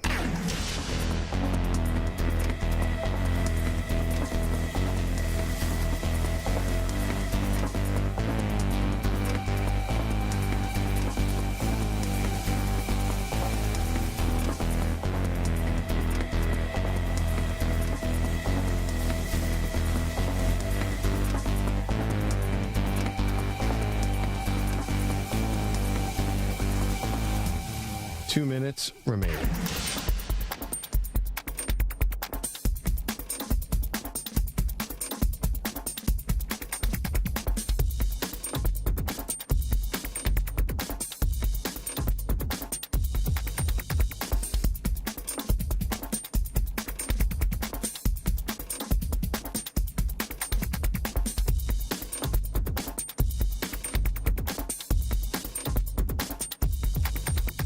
One minute, 30 seconds remaining.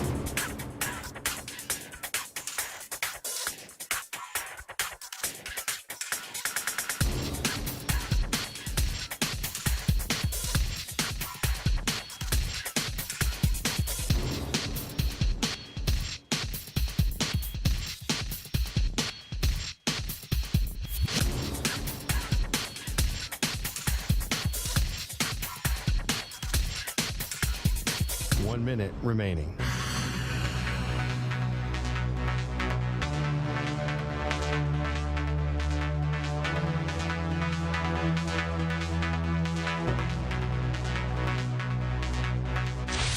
45 seconds remaining.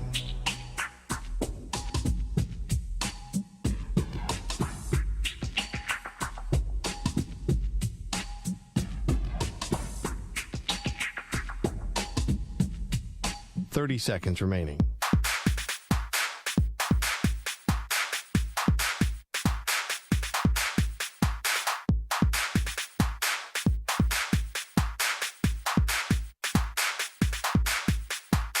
Seconds.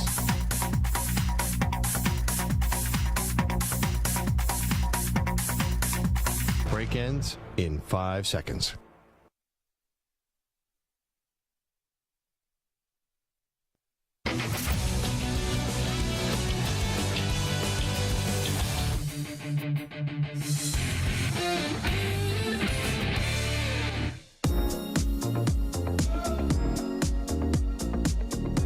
We're back on the Maggie and Perloff show. Zach Gelb in Maggie's seat for today. So, Zach, I'm deeply offended by an NFL player.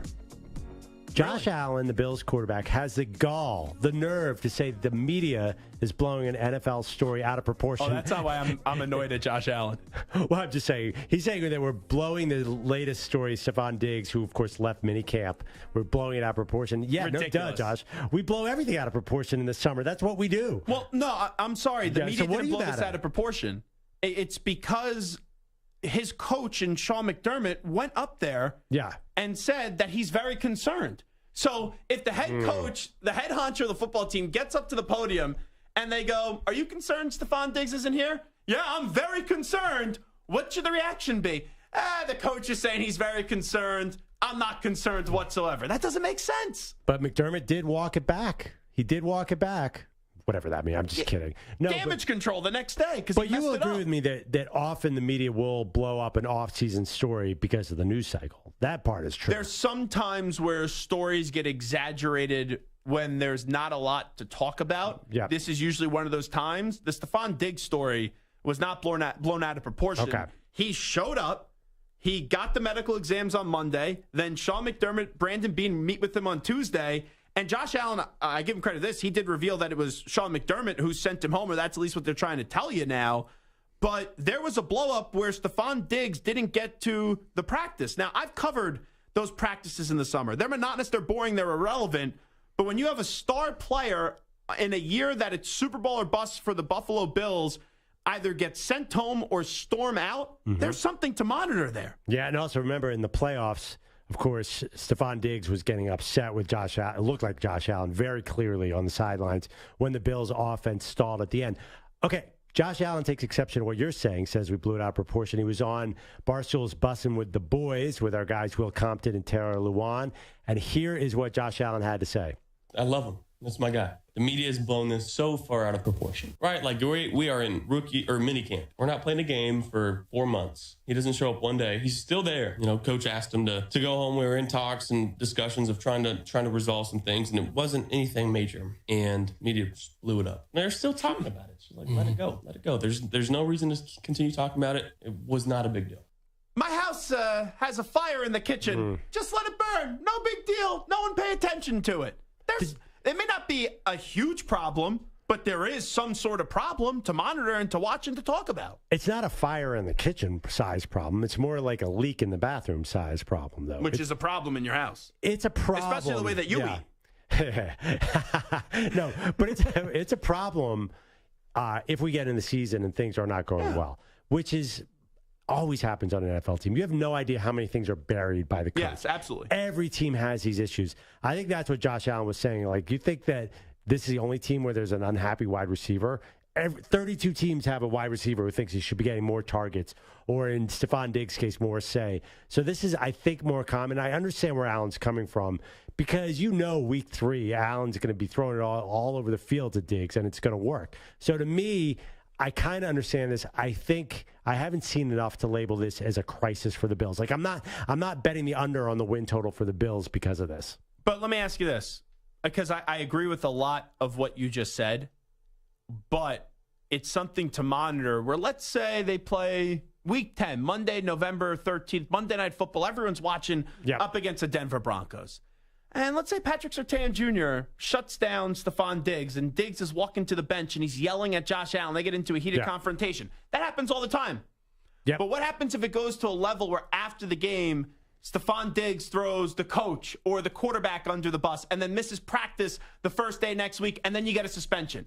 I don't think we're that far away from something like that happening, because you're one outburst away where if Stephon Diggs is not all in, and that becomes a problem because this team needs him to get to the level that they want to get to, and that's to win a Super Bowl, to get over the hump.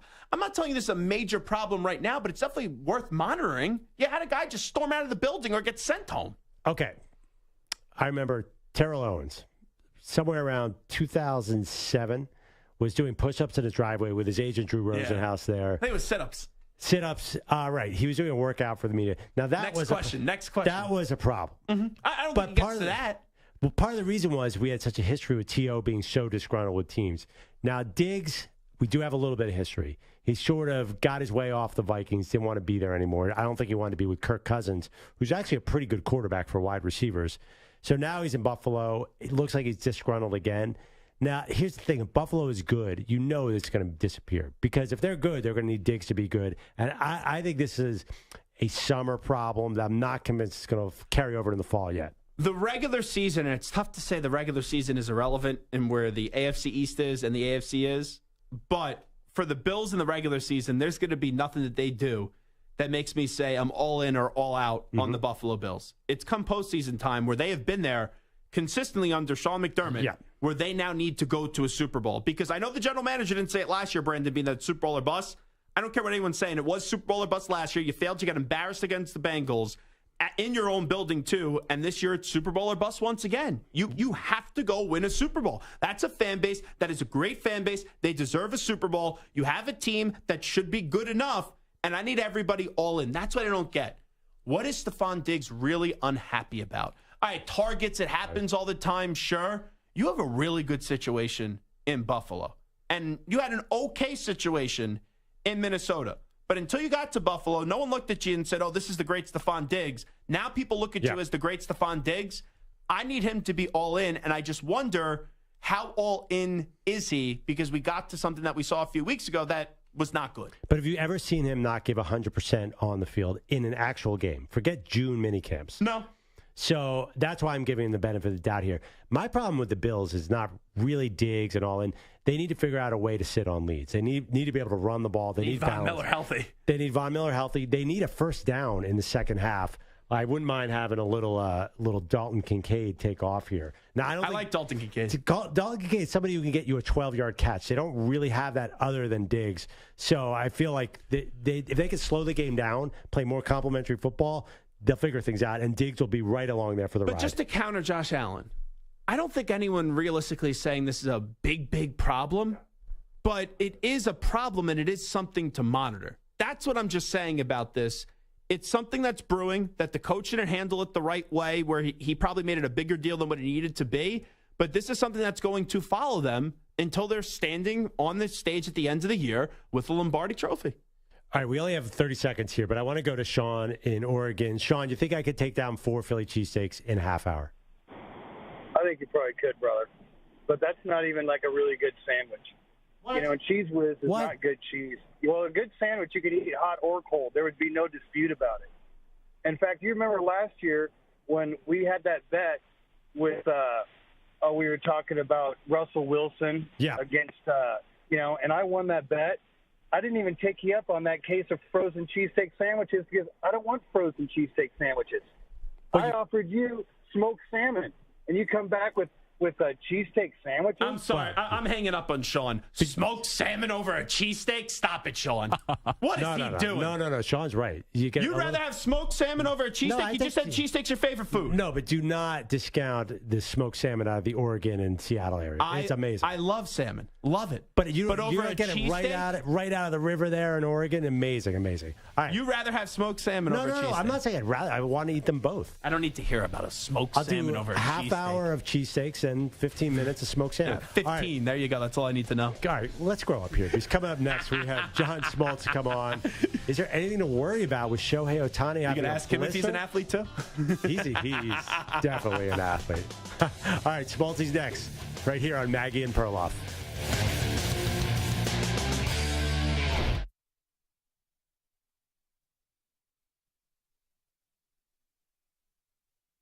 You're in a 5-minute break.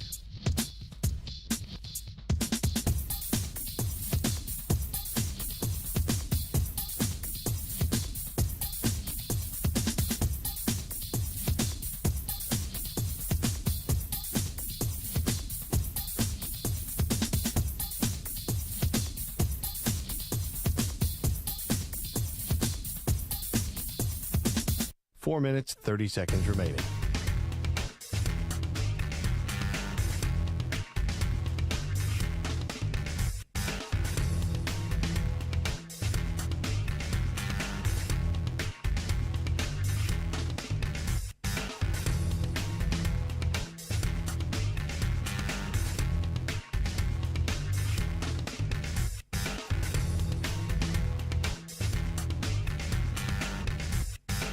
Four minutes remaining.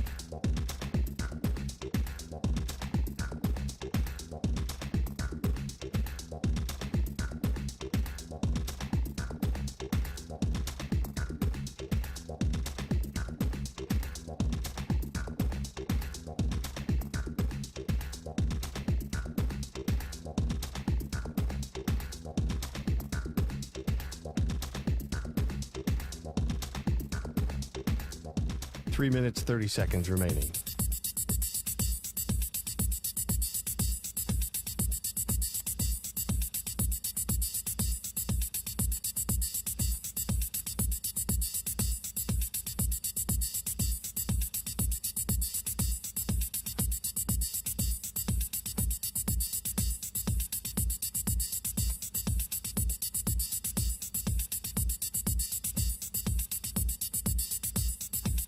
Three minutes remaining.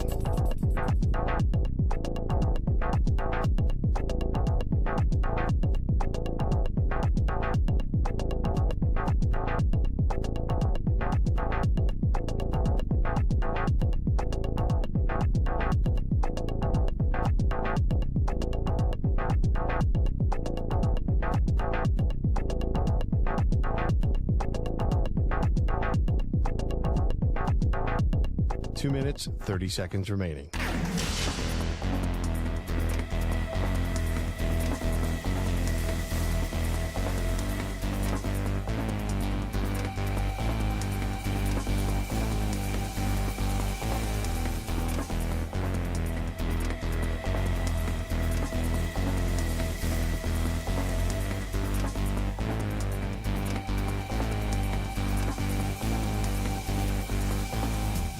Two minutes remaining.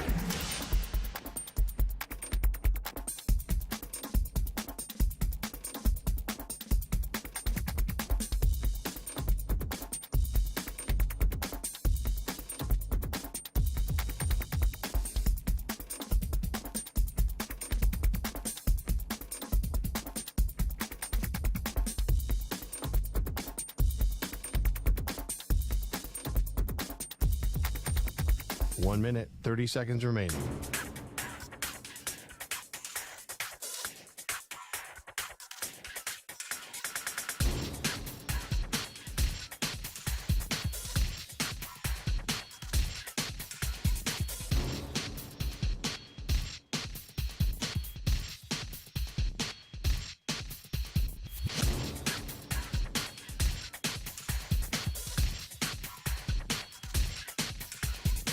One minute remaining.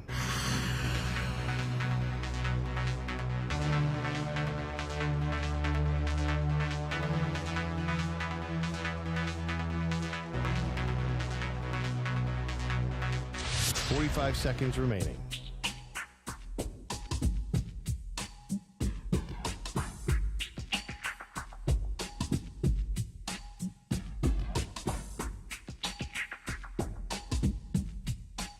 Seconds remaining.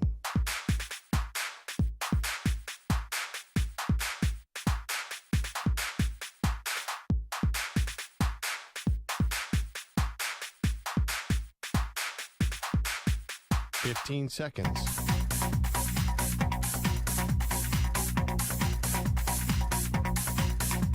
Break ends in 5 seconds.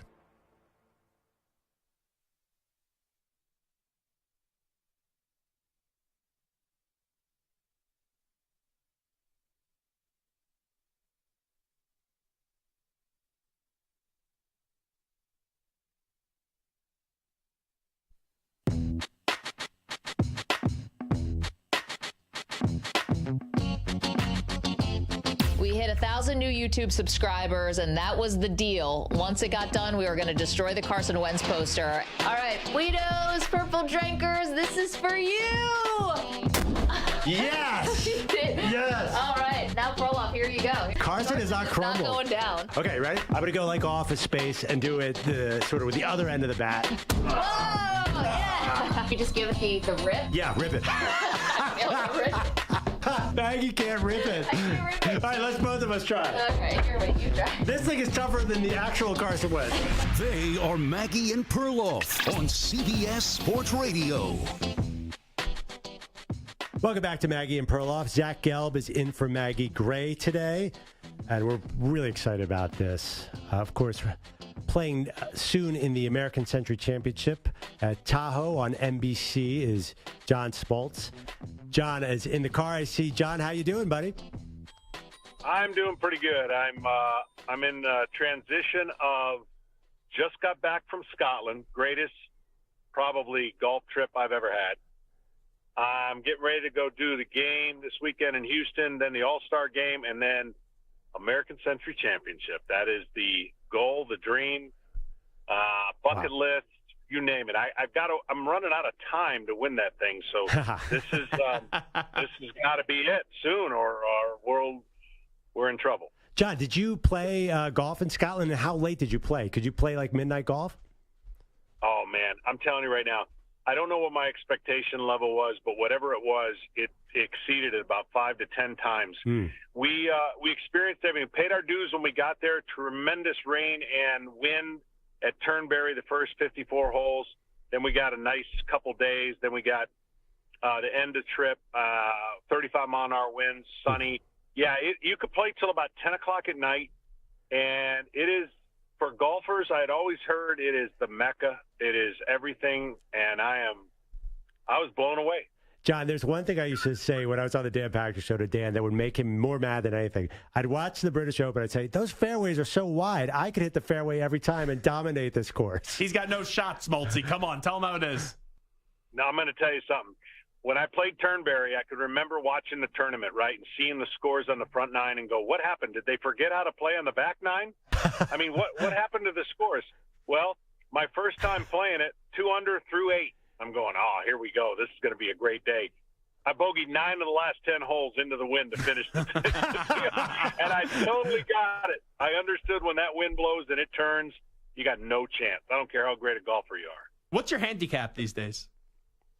It just got back to about +1. I had hip replacement 4 months ago, and I feel like I'm starting to play really, really well. And then all of a sudden, I'm going to have hip replacement after Tahoe to complete the deal. 2 for 1.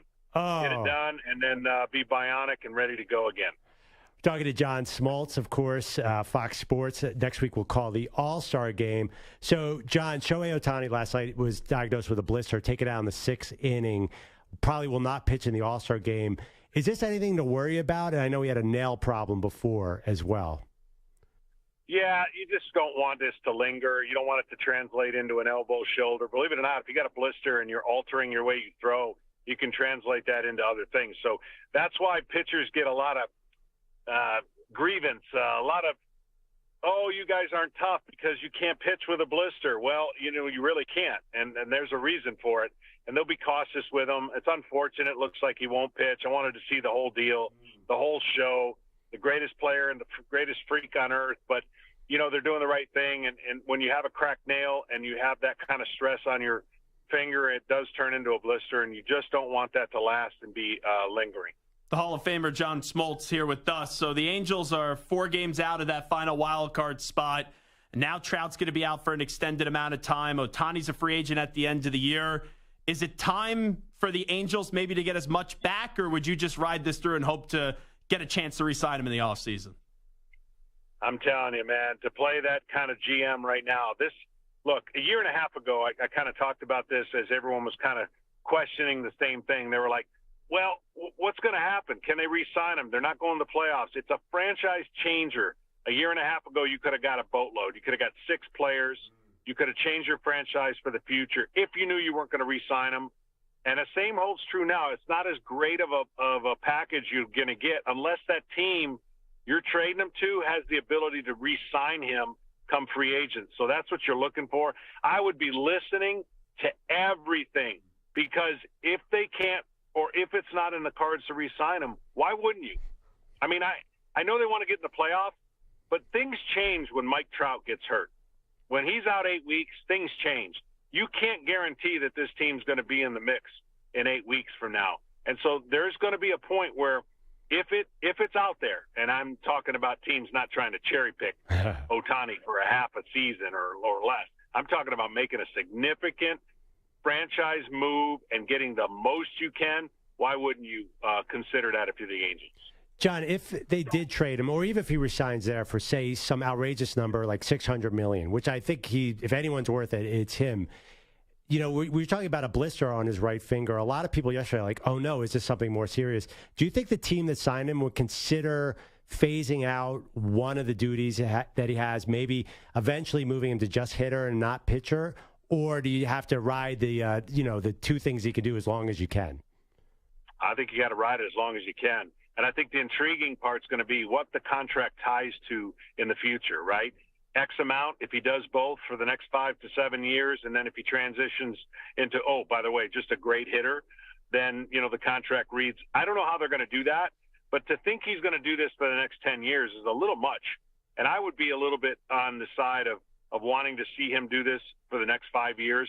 But if you're going to make a trade and get a player like this, think about what you're doing. You're getting a top flight, front of the end rotation starter and your cleanup hitter. Like you just don't get that in one player.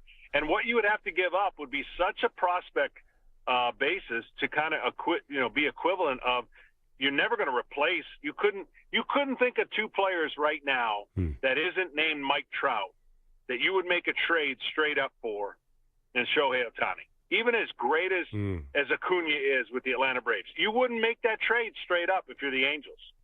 And if they're Braves, you'd think about it, but you'd have to get 2 players, 2 studs to kind of combat what he can do, because he's only taken 1 roster spot. Part of me, John, if I was an Angel fan, I would rather get nothing back and make my best pitch to him at the end of this season than trade him right now, just really because he's one of one and we've never seen him before. Well, I agree about that. I mean, if you think you can re-sign him, and you could, but here's the deal: like, they've had the best player on the universe, Mike Trout, until the best player in the universe came over in Shohei Ohtani. So they've had the 2 best players, and they haven't been able to showcase any of them in the postseason. So at some point, the roster manipulation or the roster limitation that it would take for a franchise, that's got to be weighed. You got to figure out, how do I sign a guy like him, but then how do I also put a roster together that gets me a chance to be in the playoffs and utilize his greatness. We're talking to John Smoltz, Hall of Famer. He'll be competing in the American Century Championship at Tahoe, July 16th, live coverage on NBC. One of the people who always, I believe, goes every year to Tahoe is Aaron Rodgers, the new Jets quarterback. He seems, of all the athletes, really, really into it. Although this year he's been distracted by all the stuff in New York. Are you looking forward to talking to Aaron? Because it seems to me that he's pretty serious about golf. He is. There's so much that surrounds, obviously, his greatness on the football field, and now there's going to be so much surrounding him on a new team in a Mecca city, and expectations through the roof. So, he has flashes of where he really puts together some good rounds, and I think that with all that has been taking place this year, I don't know how distracted and how much he's been able to kind of put into golf. I'll tell you one guy that probably wishes he was distracted. Every year it seems like when Steph Curry comes in, he's at the end of a run and he doesn't have much time to get ready. Well, they got bounced, unfortunately, early enough to where I think his game might showcase some of that. Well, he was in the match recently. I don't know if you saw the most recent match. He looked pretty good. Who's the biggest competition, John? I know you're going to take it down this year before your hip replacement. Who are you most worried about? Tony Romo, Marty Fish, Mark Mulder, Hanukkah. I mean, it's look, I don't make no – look, I got to find a way to go in and just be bored because I go in too excited. I'm fired up. And I get there, I'm like, let's go on the – I look at the scoreboard. I'm like, I want to be on that top 5, top 4. I want to be in the last group. But I'm gonna take it down a notch. And here's my new philosophy, which is now philosophy number 13 coming into this year, is birdies and bogeys. I don't even care about pars. I really don't, because the Stableford format. I set the record. I think the tournament record for most pars in a tournament. It gets you nothing. It gets you a top 7, top 8. But that's not what we're here for anymore. We got to go for the gusto. These guys are younger; they hit it farther, and I'm just gonna have to use my experience. I think that's the only thing I can go for me. John, I'm going to put you on the spot here because you're a Hall of Fame pitcher, right? We know the elite level that you competed at for so many years. My co-host Andrew Perloff was saying earlier that Joey Chestnut is an athlete, the competitive eater. I don't think he is. So we'll ask you: is Joey Chestnut, in your mind, an athlete? I don't see how. Thank you. Well, I mean, it's competition. I told Zach, if it makes ESPN, isn't it a sport? Because it's on ESPN.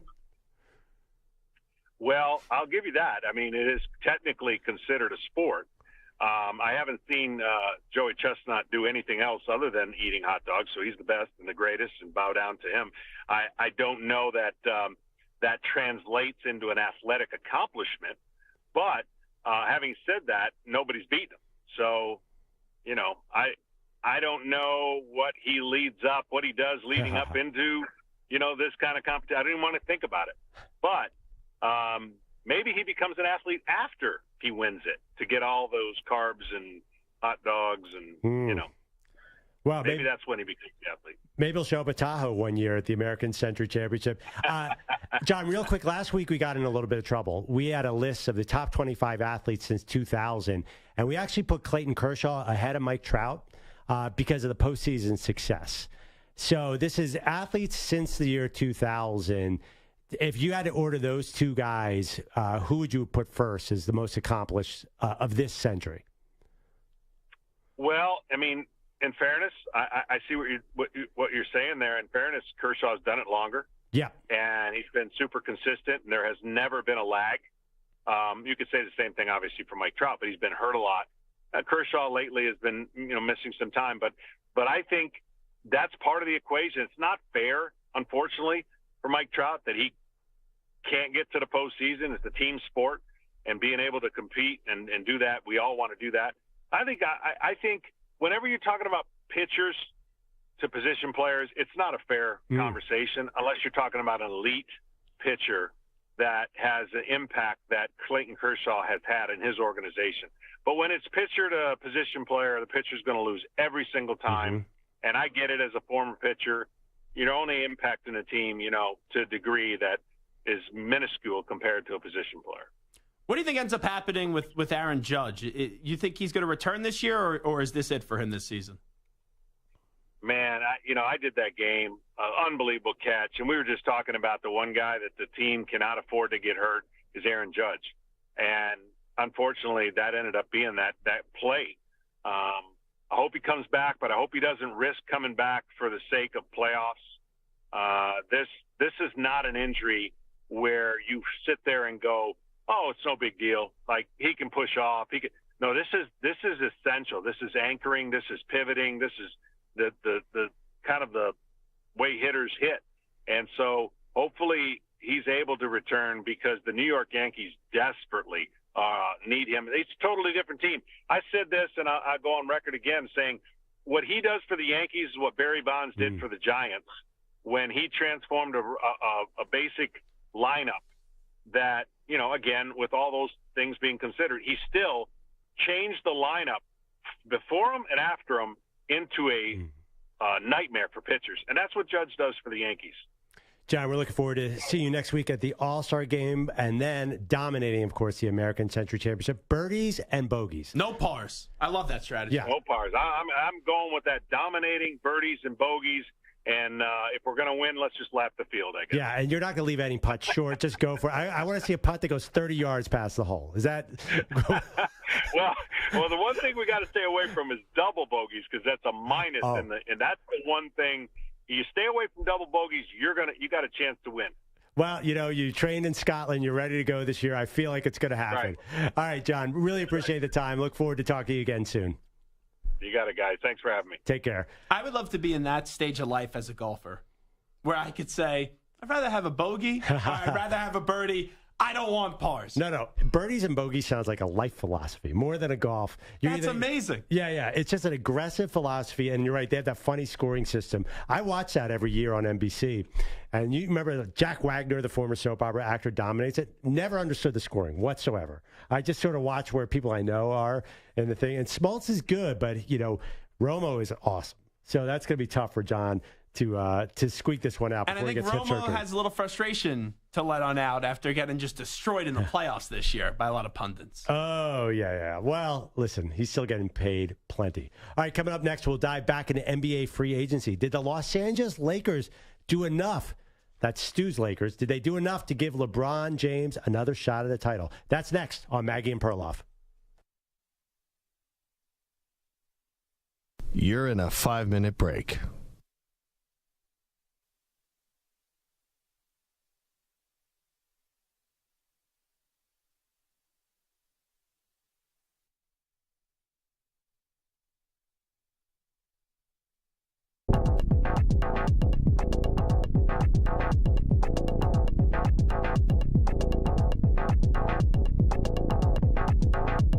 Four minutes, 30 seconds remaining.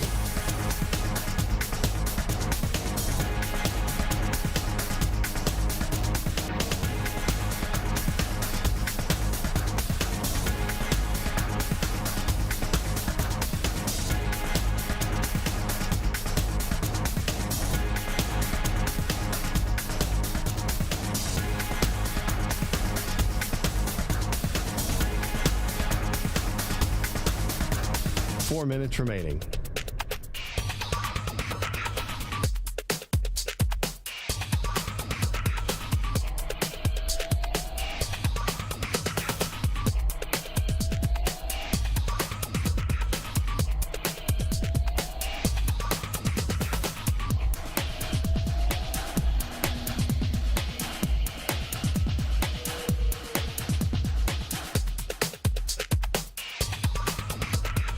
Minutes, 30 seconds remaining.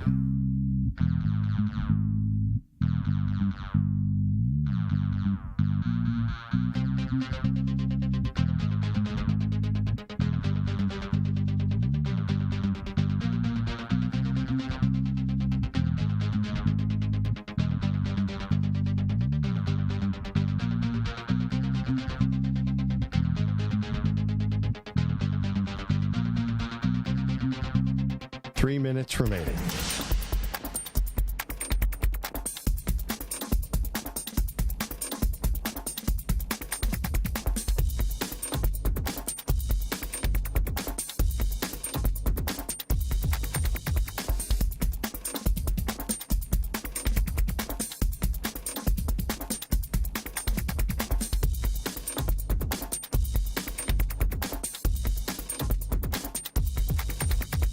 Two minutes, 30 seconds remaining.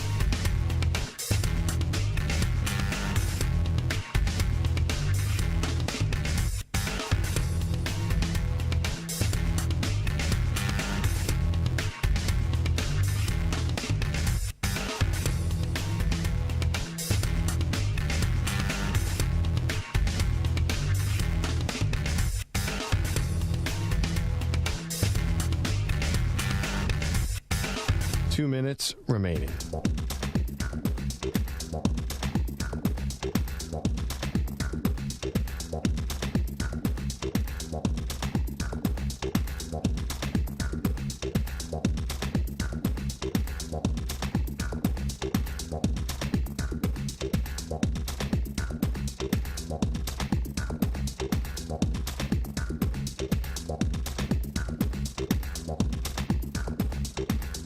1 minute, 30 seconds remaining.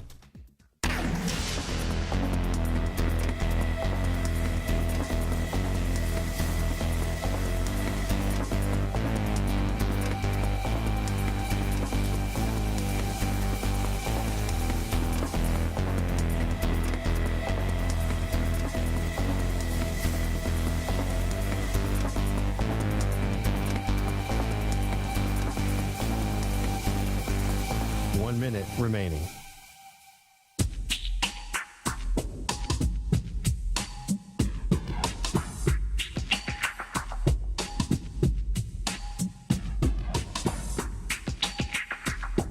"45 seconds remaining.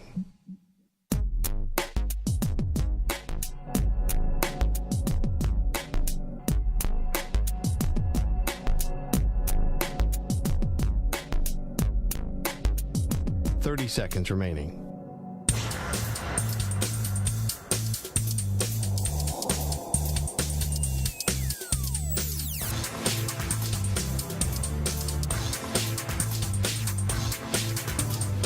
Seconds.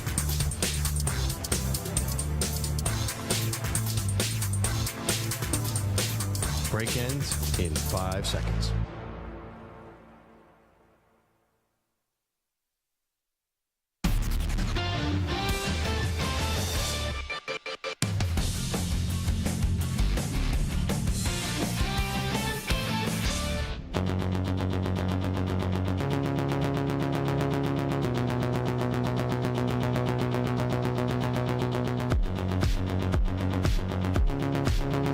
Ask the Pros question of the day, brought to you by O'Reilly Auto Parts. Today's question comes from Frank in California. Did the Lakers do enough this offseason to remain a contender? You can submit a question by tweeting at CBS Sports Radio or at Maggie and Pearl using the hashtag #AskThePros. Think O'Reilly Auto Parts for all your car care needs. Get guaranteed low prices and excellent customer service from the professional parts people at O'Reilly Auto Parts. All right, Zach Gelb in for Maggie today. Did the Lakers do enough? In my opinion, absolutely not. I don't care that they brought back Rui Hachimura and Austin Reeves. I don't care that they brought in Gabe Vincent. I think that they really needed a bigger move to compete with the Nuggets, who swept them. And I know they made the conference finals, but they got swept, and they actually didn't even look that close. So I don't think there's been enough here. LeBron's going to be a year older.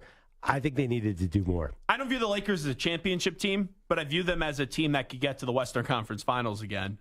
And I look at the Western Conference, you have a lot of good teams. Yes. You don't have many great teams. That's not true. Yeah, yes, it is. Who's you have a bunch of teams that could win 55 games plus, which is great. You have Denver, who's a great team. Right. Outside of that, Phoenix is a great team. Phoenix is very good. They had 8 games in the regular season with KD and Booker. Booker's about the 7th best player in the NBA, and KD's like Booker. 5th. But you look at the Suns the last 2 years, and I know KD wasn't there 2 years ago. The biggest game of the year, they just didn't even show up. They were the biggest no-show like maybe ever. Booker gets exhausted in the playoffs because he has to do everything for them. So he's definitely had that issue. He had it this year as well. He could not miss a shot the first round. Eventually he wore down. And also the regular season, the Nuggets had the most wins in the West last year. They won 53 games. But I look at the regular season, there's a lot of teams that we look at, like Memphis, that you go, oh, wow, Memphis has this incredible regular season. Anyone think Memphis is going to do anything in the playoffs last year? Not yet. They're young. But that's what happens with a lot of these teams that you look at. There's a lot of question marks. Question marks about the Clippers with their health. You look at the Golden State Warriors. There'll always be a tough out because they have Steph. But I don't know what the next few years look like for Klay Thompson and also Draymond Green. There's good teams in the Western Conference. Why are you calling the Warriors a good team? That's a great team. That's a dynasty team. Who in the East can They were a dynasty team. But still, if they're healthy and you have a Steph Curry out there, one of the big problems they're tough out. One of the problems was when Steph left the court, they were terrible. Now they have Chris Paul. I mean, I think that team would destroy the East. I mean, they could beat anybody in the playoff series. If the Warriors are playing... If they're healthy, obviously. Yeah, they got to be healthy. If the Warriors are, let's say, playing... Well, we've seen them play the Celtics in the finals and they lost. But No, they beat the Celtics. Right? Yeah, that's what I'm saying. Oh, sorry, that Boston lost. Right. But I'm just looking at the Warriors. Right now, Klay Thompson is... I know he just had the most threes of his career and the most in the league this past year.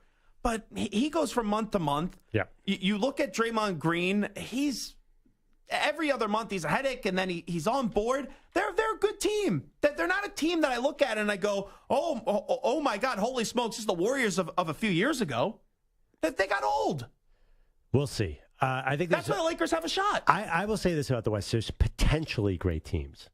The Suns, but the East, and right now they're good teams. That's my point. The East does not have these potentially great teams. They have the Celtics and the Bucks, and maybe the Heat. If the Heat get Damian Lillard, they're a team that I would pick to get to the NBA Finals again. Explain how this works again. I know we already went over it. Who is covering anybody on this team? If they have Damian Lillard, and let's say they give up Bam Tyler Adebayo?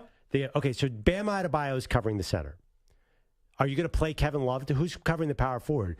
Caleb Martin's their power forward. Haywood Highsmith had some good minutes off the bench in the playoffs. Yeah, he's 6'3.5". 6'3.5". And he's playing power forward against Aaron Gordon. And guess what? How many times did we see Aaron Gordon post up a guard and just dunk the ball? Like, what is going on there? But if Denver is not in the NBA Finals, I'm with you. Denver's the best team in basketball right now. Denver's the great team in the Western Conference. But if Denver's not there, who in the Western Conference has you shaking in your boots if you are the Miami Heat who've got the 2 finals and would also have Dame? This all depends on if they have Dame. Who's that team that's making you shake in your boots in the West outside of Denver? Oh, I think a lot of these teams would be favored against these. The Lakers, who I actually who you don't even like. But they would beat anybody in the East. I think this is your hatred for Miami. I think you hate the Heat.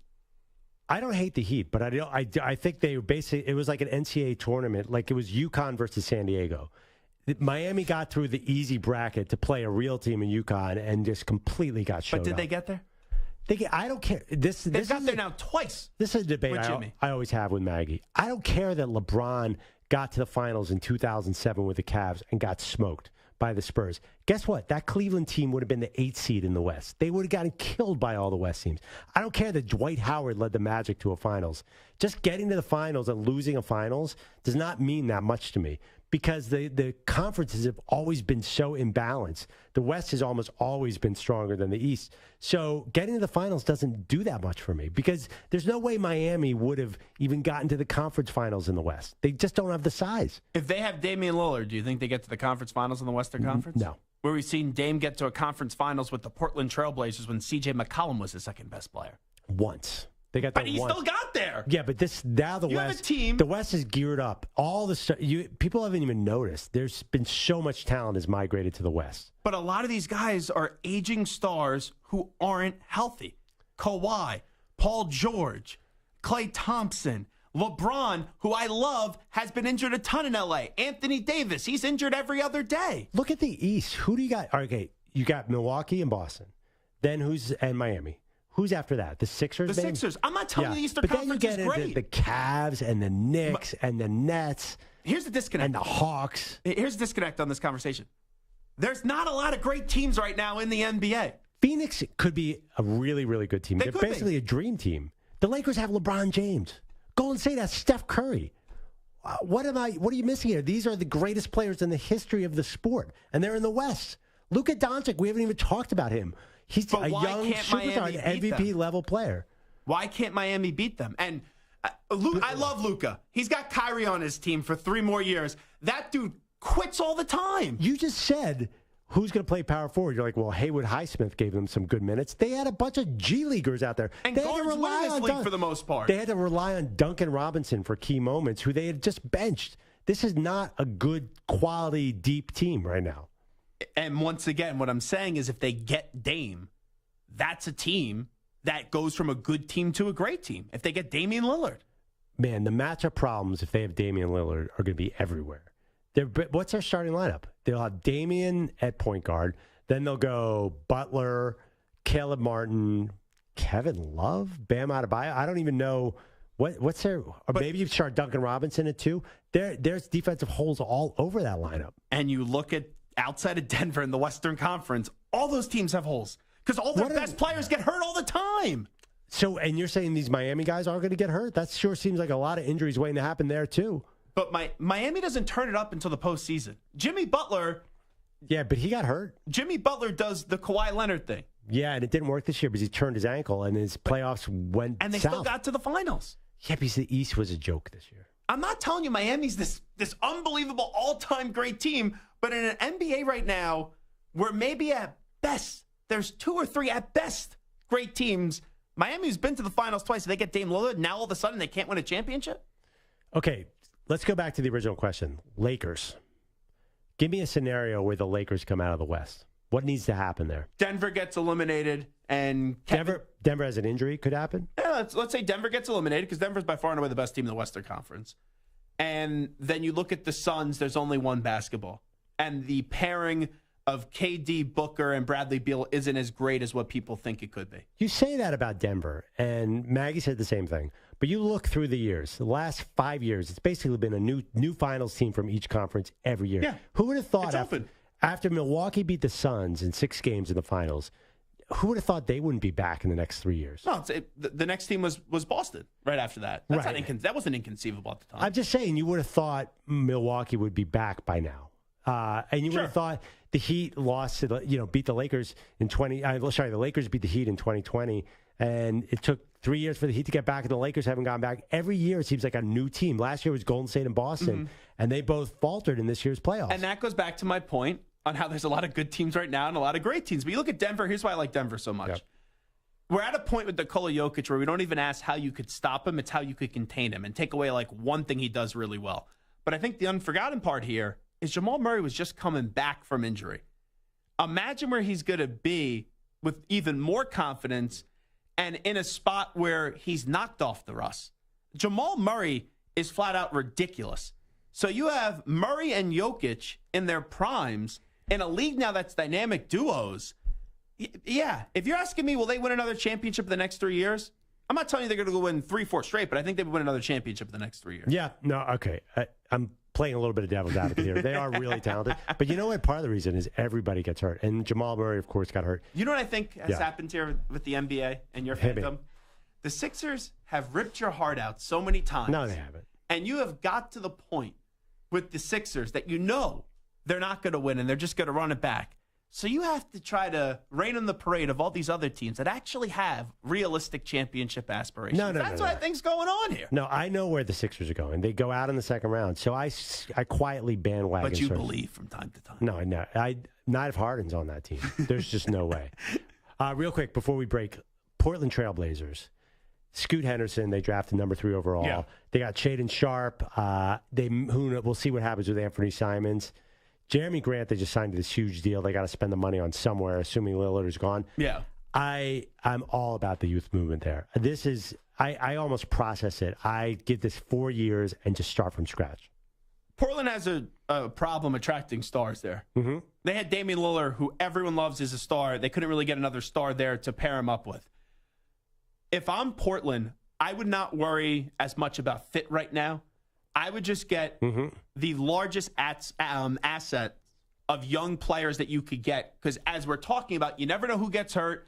You never know who quickly that you thought was going to be great ends up being a bust. For example, we were talking about this earlier in the show where we were saying, does Maxey really fit in with Henderson? Doesn't matter to me. Just get your young collection of team and try to grow those guys together where they want to stay together and then make Portland a destination. That's their best method now with Dame wanting out. Yeah, I mean, they did have a very interesting contract. Jeremy Grant, 5 years, $160 million. And I thought he was going to stay then, Dame. After they got that contract with Grant, because remember the report, it was last week, that Dame's team that he would love, his dream team would be Jeremy Grant and Draymond Green. Yeah. I thought, okay, it wasn't going to take much to convince Dame to stay another year once they re-signed Grant because you could get like a minuscule piece there that Dame would once again have blind loyalty to Portland. I see. To me, I saw that Jeremy Grant contract. And I said, oh, okay, well, they got to spend the money somewhere, and that'll be coming to an end and be an expiring contract by the time Now he already wants out. By the time Shaedon Sharpe's old enough to be a superstar, which I love that player. He's great. But this is what I think drives me Portland nuts. could be good. So I think that's a future expiring contract. Grant just signs the deal, and you already had one report. He's someone to monitor that eventually will want out and be used as a trade piece. That's crazy. A guy just signed a ridiculous contract. I know. Well, LaMelo Ball just signed for $260 million. I think the Hornets are going to have to package 2 first-rounders to take for someone to take that horrible contract. You notice, too, the older guys who get paid a lot are not in demand right now. James Harden, not in demand. I think Damian Lillard, I think there's only 2 or 3 teams that would really even want that contract. He's a lot of money. On Lillard? Yes, Lillard's money is a huge problem. Look at it on Spotrac, how much he's supposed to get. I think that actually depresses the market more than you realize. I think there's teams that are definitely interested, but it's the big problem here in a league right now that is driven by the players, and only Bradley Beal has a no-trade clause, and we've seen a lot of players, if it's not right away, but eventually dictate where they go. If that's true that Dame says he only wants to go to Miami, yeah. If you're another one of these teams, why are you going to give up all these assets if you're going to get Dame unhappy there? So that's what I think is the intriguing part here is, does the Dame demand of only wanting to go to Miami really mess up the market here? Maybe, but that being said, as you said earlier, the Blazers don't have to listen to they there's don't. no law saying that. I have to double check this. I think he has 4 years, $200 million plus left on his deal. So I'd pay that for him. Yeah, but you have to be a contender. So the timeline has to match up. Houston is not going to do that. I mean, they did pay a lot for Van Vliet, but I think there's only 3 or 4 teams that really want that contract. Why would Dame want to go to Houston anyway? No, he wouldn't. By the way, Fred Van Vliet is a new savior. I kind of like it in Houston, but it's amazing. These teams have to spend it to reach their, whatever you call it, the basement. Crazy money in the NBA. We'll see where it all goes. You like the Nuggets again next year in the West. I could tell already. We're not doing I haven't got that far yet, but right now, all right. Also, do I really need to see Kevin Durant running around with the championship because he quit on Brooklyn? Because he had so much faith in Brooklyn. Kyrie Irving? Yeah. Who wouldn't quit? He trusted Kyrie Irving, and Kyrie Irving was a quitter. Yeah, but quit on Brooklyn. Brooklyn, a team that put together a team of mercenaries. They don't deserve it. Let me say this. Yeah. I am team Charles Barkley. Yes. I am Barkley over KD. Bus rider? Yes. I want Charles Barkley to be right. And I'd never even crush Kevin Durant for going to the Golden State like everyone else was. But the moves he's made recently, it has been so weak and so gutless. You picked Kyrie. Mm-hmm. Kyrie was wrong. Kyrie was crazy. And it's everyone else's fault but Kyrie. Steve Nash wasn't a good coach, but the only reason Steve Nash's ass was in Brooklyn was because of Kevin Durant. And all of a sudden, then he has a problem with Steve Nash. Durant doesn't know what he wants. I love Devin Booker, though. I love everything about the way Booker he plays. I like. Okay. Coming up, Stu Kovacs and Mike Samter are going to explain to me and Zach how 82,000 people showed up at an MLS game. 82,000? Were you one of them? I definitely wasn't. I wish I was, though. It looked like a lot of fun. But first, we'll have a sports update from Mr. Celebrity Birthday Party that Zach and I were not invited to, Rich Ackerman.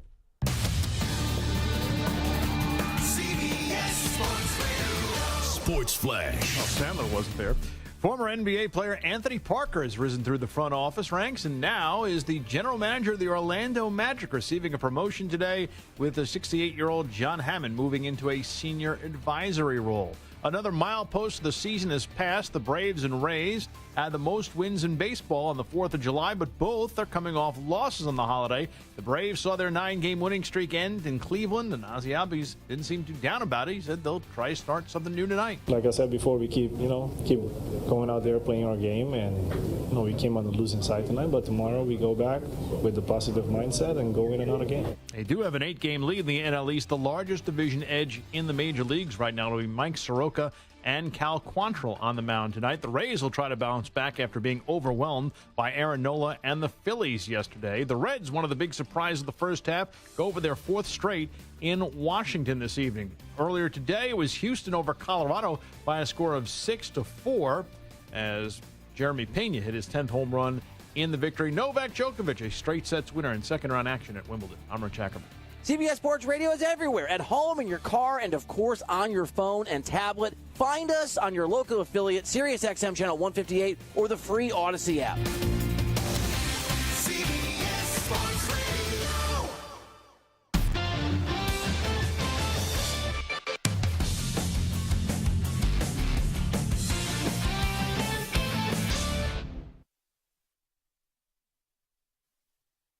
You're in a 5-minute break.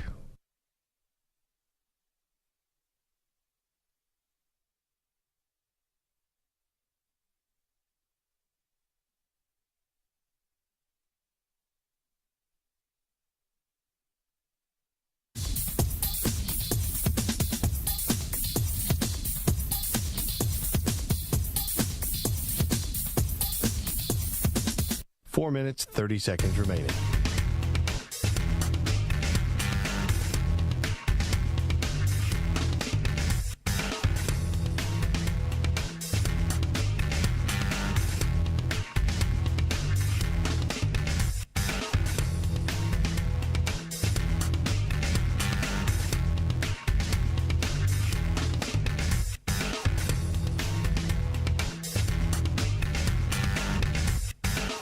4 minutes remaining.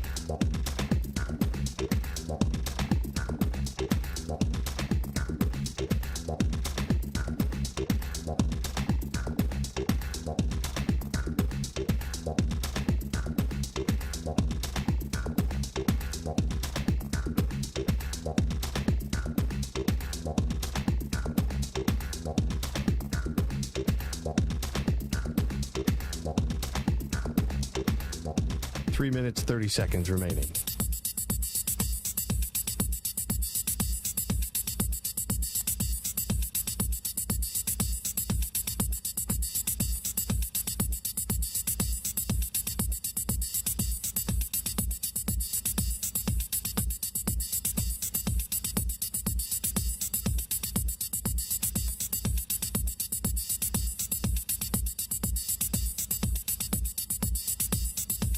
Three minutes remaining.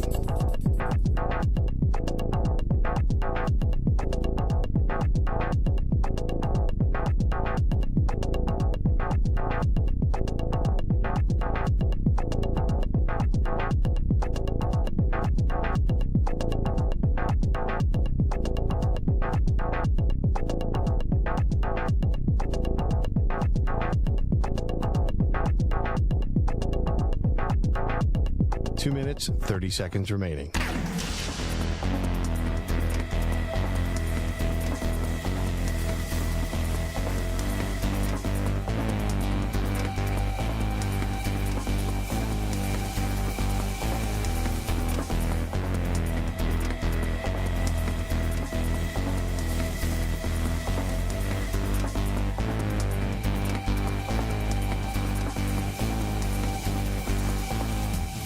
Two minutes remaining.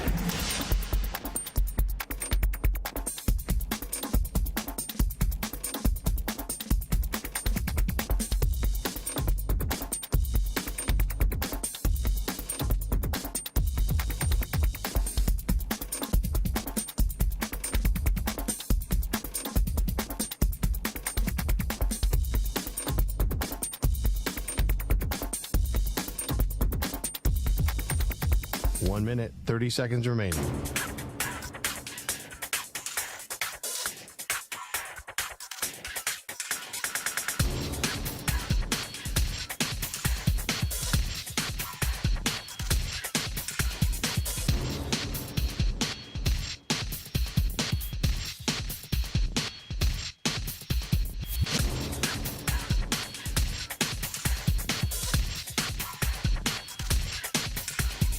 One minute remaining.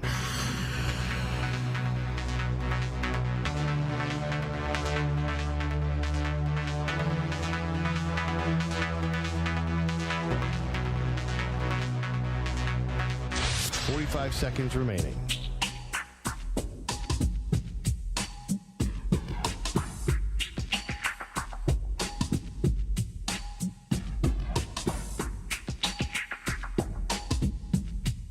Thirty seconds remaining.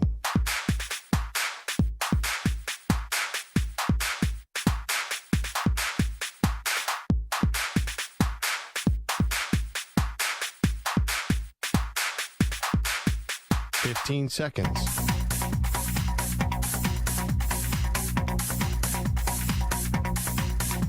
Break ends in 5 seconds.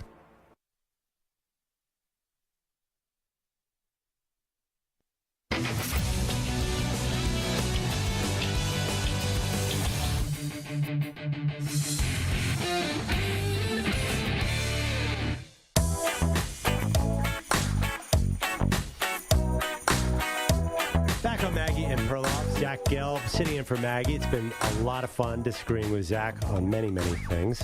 Sorry. It's fine. Yeah. We'll shut you up for good when you can't eat those cheesesteaks, I'll tell you that. Well, I'll shut you up for good when the Western Conference beats the Eastern Conference in next year's NBA Finals in 5 games. But we also talked a lot of baseball today, which leads us to our Casamigos shot of the day. He shoots! The shot of the day is brought to you by Casamigos Tequila. Casamigos is brought to you by those who drink it. I think Angels fans definitely were embracing the Casamigos yesterday when Shohei Ohtani went out with a blister, which can be kind of serious and which led me to think, you know what? Do we really need this dude to pitch? Who's the one player historically that Shohei Ohtani gets compared to the Babe most? Ruth. And what happened to Babe Ruth? He was a great pitcher. They pulled him off the mound, and guess what? He became the greatest hitter of all time. You'd even say he was the Babe Ruth of baseball players, because he was Babe Ruth. Shohei leads the league in home runs by far, and he's pitching at the same time. Can you imagine if he just hit and maybe he went to a hitter-friendly ballpark? He would still be great. He'd rewrite the record book. But he shouldn't be getting $600 million if you're taking away the pitching part of the game, too. Now, I understand the pitching is incredibly special, but what does it really amount to? He's 7-4 with a 3.32 ERA. Is that really where you want to invest in when you have arguably the best hitter in baseball? He's a number one on most staffs, and he's the best hitter. But you know that this is not going to last. Wow, that he's the Babe Ruth of Babe Ruth went over everyone's head. You know what I'm talking about? Like, it's like saying someone's the Beatles of something. The Babe Ruth of Joey Chestnut's the Babe Ruth of eating contests. Babe Ruth was the Babe Ruth of baseball players. Anyone? Is this mic even on? What the heck? Is there some sort of technical problem? Anyway, this is the portion of the program I'm absolutely lost in what Perloff just said. Stu gets it. I said got it, Babe yes. Ruth was the Babe Ruth of his, forget, like the gold standard. Gotcha. Yeah, right, whatever. Okay. Now I'm going to really confuse you, Zach, because I was reading this storyline and your head was just like, huh? 82,000 people went to an MLS game on Tuesday. The El Tráfico rivalry series between LA Galaxy and LAFC. If it's called El Tráfico, I'm already annoyed because you have to get out to the Rose Bowl in Pasadena. Sounds tough. Now, I got to tell you guys, you're going to be proud that we have a couple soccer guys on the other side of the glass, Mike Samter and Stu Kovacs. I went to a July 4th Galaxy game several years ago. I saw Zlatan play in Palo Alto against San Jose Earthquakes. Earthquakes? Yes. Against LAFC. Zlatan scored, but I've never seen a more bored athlete in my life. Was barely paying attention to the game, and then would come to life. And Perloff's never been back since. I have not been to another game, although I would love to see Messi. So this got 82,000. And this wasn't a Messi game, right? No, Messi's not here yet. He's going to play for Miami. His games haven't started yet. Now, this beat the MLS high by 8,000 people, which was Charlotte's sort of franchise opener. So does this mean, guys, that MLS is here to stay, like basically soccer is taking off? Because there are 82,000 people to see this game, and Messi's not even playing yet. To me, this has to be significant. So I kind of want to ask Stu this question because I've seen the growth of Stuart Kovacs in terms of being a soccer fan, where he used to crap on the sport all the time and kind of probably sounds similarly to Perloff and I, where we just don't really care for it. And now, I don't know about you, each and every Saturday, I see Stu out and about at like 8:30 in the morning with the scarf on, watching soccer, drinking beers, pints, whatever you want to call it. And he's going absolutely nuts. So what's your answer on this, Stu Kovacs, but try to be unbiased here? Yeah, I think a little bit is the anticipation of Messi and just the growth of the sport, and the fact that it was at the Rose Bowl certainly helped. I think that was just they usually don't play that game in the Rose Bowl. They usually play it at their home stadiums. So the fact that it was at the Rose Bowl on a holiday, I think also played into it. No, it's funny. I'm reading some backstory. LAFC apparently calling it El Tráfico was a joke. That they said one of the executives said, it's El Tráfico because it's going to take forever to get out there. And it's stuck. And now it's like their classic game. And it's just, they're not saying traffic. I was like, well, I actually Googled. I took high school Spanish. I'm like, does El Tráfico mean something different than the traffic? And no, it does not. So it's it's a famous traffic game. But this is, if you get 82,000 for this, Messi is going to really kick this thing up. I think we're going to see some huge crowds at MLS. Let me just tell you one very crazy thing. So I was telling you this before the show and during the breaks, that Atlanta's MLS team gets crazy attendance. They average almost 50,000 fans a game. Yeah. Right? Earlier back in January, they tweeted out the top attendance of all of the soccer clubs in all of North and South America. We're talking about Brazil, Argentina, Venezuela, Colombia, where that soccer is rampant. Mexico.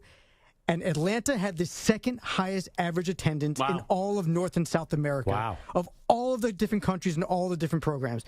So what I'm telling you right now is, like, listen, maybe it's a little bit more localized, right? You have Atlanta, you have L.A., New York has a budding fan base. But soccer is growing, and especially for young kids, because you wake up on a Saturday morning, 8, 9, 10 o'clock in the morning when little kids wake up. What are they watching? They're watching soccer. They're not watching baseball at 10 o'clock at night. They're watching soccer at 9 o'clock in the morning over in England and Spain and Germany. You know what I just took out of that? if I had to watch the Hawks and the Falcons, I'd be going to a soccer game. That's what I just took from that. Oh, I like the Falcons next year. And they're going to run it all over everybody. But that's besides They got the point. talent. Yeah, they're set to run the ball with Arthur Smith, but that's not what you're talking about here. I understand what you're saying. I went on a field trip with my 5th grade daughter, and all the boys run up to me and they say, "What's your vote?" And I'm like, "Vote on what?" They're like, "Messi or Ronaldo, who's better?" And I said, "Obviously Ronaldo." And they just totally screamed at me. All of them screamed at me. And then they started yelling about some Dutch guy. What's his name? Help me out here, Stu. Are you talking about De Bruyne Swedish? or Holland? Are you talking about Holland? He's Norwegian. You would like him. Yeah. So they were going on and on about Holland. Got a accent of him next week on the show. Did he win he won the Player of the Year, right? Anyway, he'll probably win the Golden Boot. Kids are into soccer, but we've been hearing this before. I'm not one for soccer fans telling everyone else they have to watch soccer or to sort of say the word nil instead of zero or things like that. But I do understand the excitement. By the way, you guys want to hear a funny poll? For the El Tráfico matchup with LAFC and LA Galaxy, they had a poll of what to call it with LA fans. 51% went El Tráfico, 20% went Battle of Los Angeles, which is just ridiculous. 9% went the Hollywood Derby, and then 20% said Battle of the 110, which I guess is a freeway out there. Can I give you Sully's take real quick? Yeah, what did Sully say? Sully just texted us. He said, "I went to Real Madrid as a guest last summer at the Rose Bowl. It was an absolute cluster bleep getting there. Yeah. El Tráfico is legit for soccer at the Rose Bowl, but because of the traffic, never, as Sully would say. Never. Never again." But that's like calling the Mets-Yankee series the subway is broken all the time series. Or Which is probably true. Yeah. Like, oh, man, it's going to be a pain. The 7 line is down. Yeah. Which be accurate. Like, Downbound train. I can't believe, give it a more positive name here. El Tráfico, that's great. Are we all in on getting Messi tickets once Miami is up here in the New York area or wherever? Because I'll bet you it's going to be expensive. It's going to be really expensive. Not that I would really care, but since we're now in the conversation, I was kind of hoping you would hook us up with some tickets with all your connections. Well, listen, you guys can sit up high and watch me down on the field somehow. I don't know how I'm going to work this. We usually find the way into the Perloff private section one way or another. I got to tell you, I have sat in the owner's box at the Portland Timbers before. Merritt Paulson owned it at the time. Of course, his dad, Hank Paulson, went to Dartmouth, where I went, and then took down the entire economy in 2008 as head of the Fed. But that's besides the point. I digress a little bit. So I have been in high at MLS stakes, but that's going to be hard. Stu has no money left because he spent, Zach, where he spent all his on money. Taylor Swift. All on Taylor Swift. So you had a choice. You can't see Taylor Swift and Messi in the same year. Stu's girlfriend took his entire bank account and exploded the entire thing off those Taylor Swift tickets. Yeah, you loved it. If you had a choice, if you could go back, I told you could have a ticket to Taylor Swift. Or the Super Bowl? No. Or to see Messi's first game in New York. Oh, wow. His first game in New York. Yes. Wow. That's. Are you a sports fan? I would have to say Messi. I would have to take the Messi ticket. Get out of here. You said that. That's a truthful response, No, though. it's a lie. Because I saw on Twitter, you're like, this changed my life. It was great. It was a life-changing experience, but I think Messi would also be the same or better. Okay, I got one for Mike Samter. Okay, the Jets are in the playoffs. This is a scenario. So you could buy Super Bowl tickets, and maybe your Jets make it, or you could get front row seats Messi's first game. If the Jets just make the playoffs and I'm buying Super Bowl tickets before the wild card round, You still get to go to the game, though, either way. I'm going to go to the game anyway if I want to for work. So, am I going to spend $5,000 or whatever it's going to be on potential Jets? If they're in the AFC Championship game, different story. Then maybe I buy tickets ahead of time, and I'm definitely going to that over Messi. Yeah, but if it's Jets wild card weekend, he's going Messi. I'm going Messi. He's going Messi anyway. I don't care what the Jets could be in the Super Bowl. He go Messi. No. I'm going Jets 100%. You know how many times I get harassed in this studio by Samter and Tiki Barber about why I should care about soccer? And it's really obnoxious by both of them. And by the way, Mike, it's not like you don't know what it's like to lose an AFC title game with the Jets. You've been there many times before. Mark Sanchez. Anyway, that'll do it. That toe licker, Rex Ryan. Oh, come on. Thanks to Stu Kovacs, Mike Samter, and Zach Gelb for sitting in. He'll be back tomorrow for more fun. Thanks for listening to Maggie and Perloff.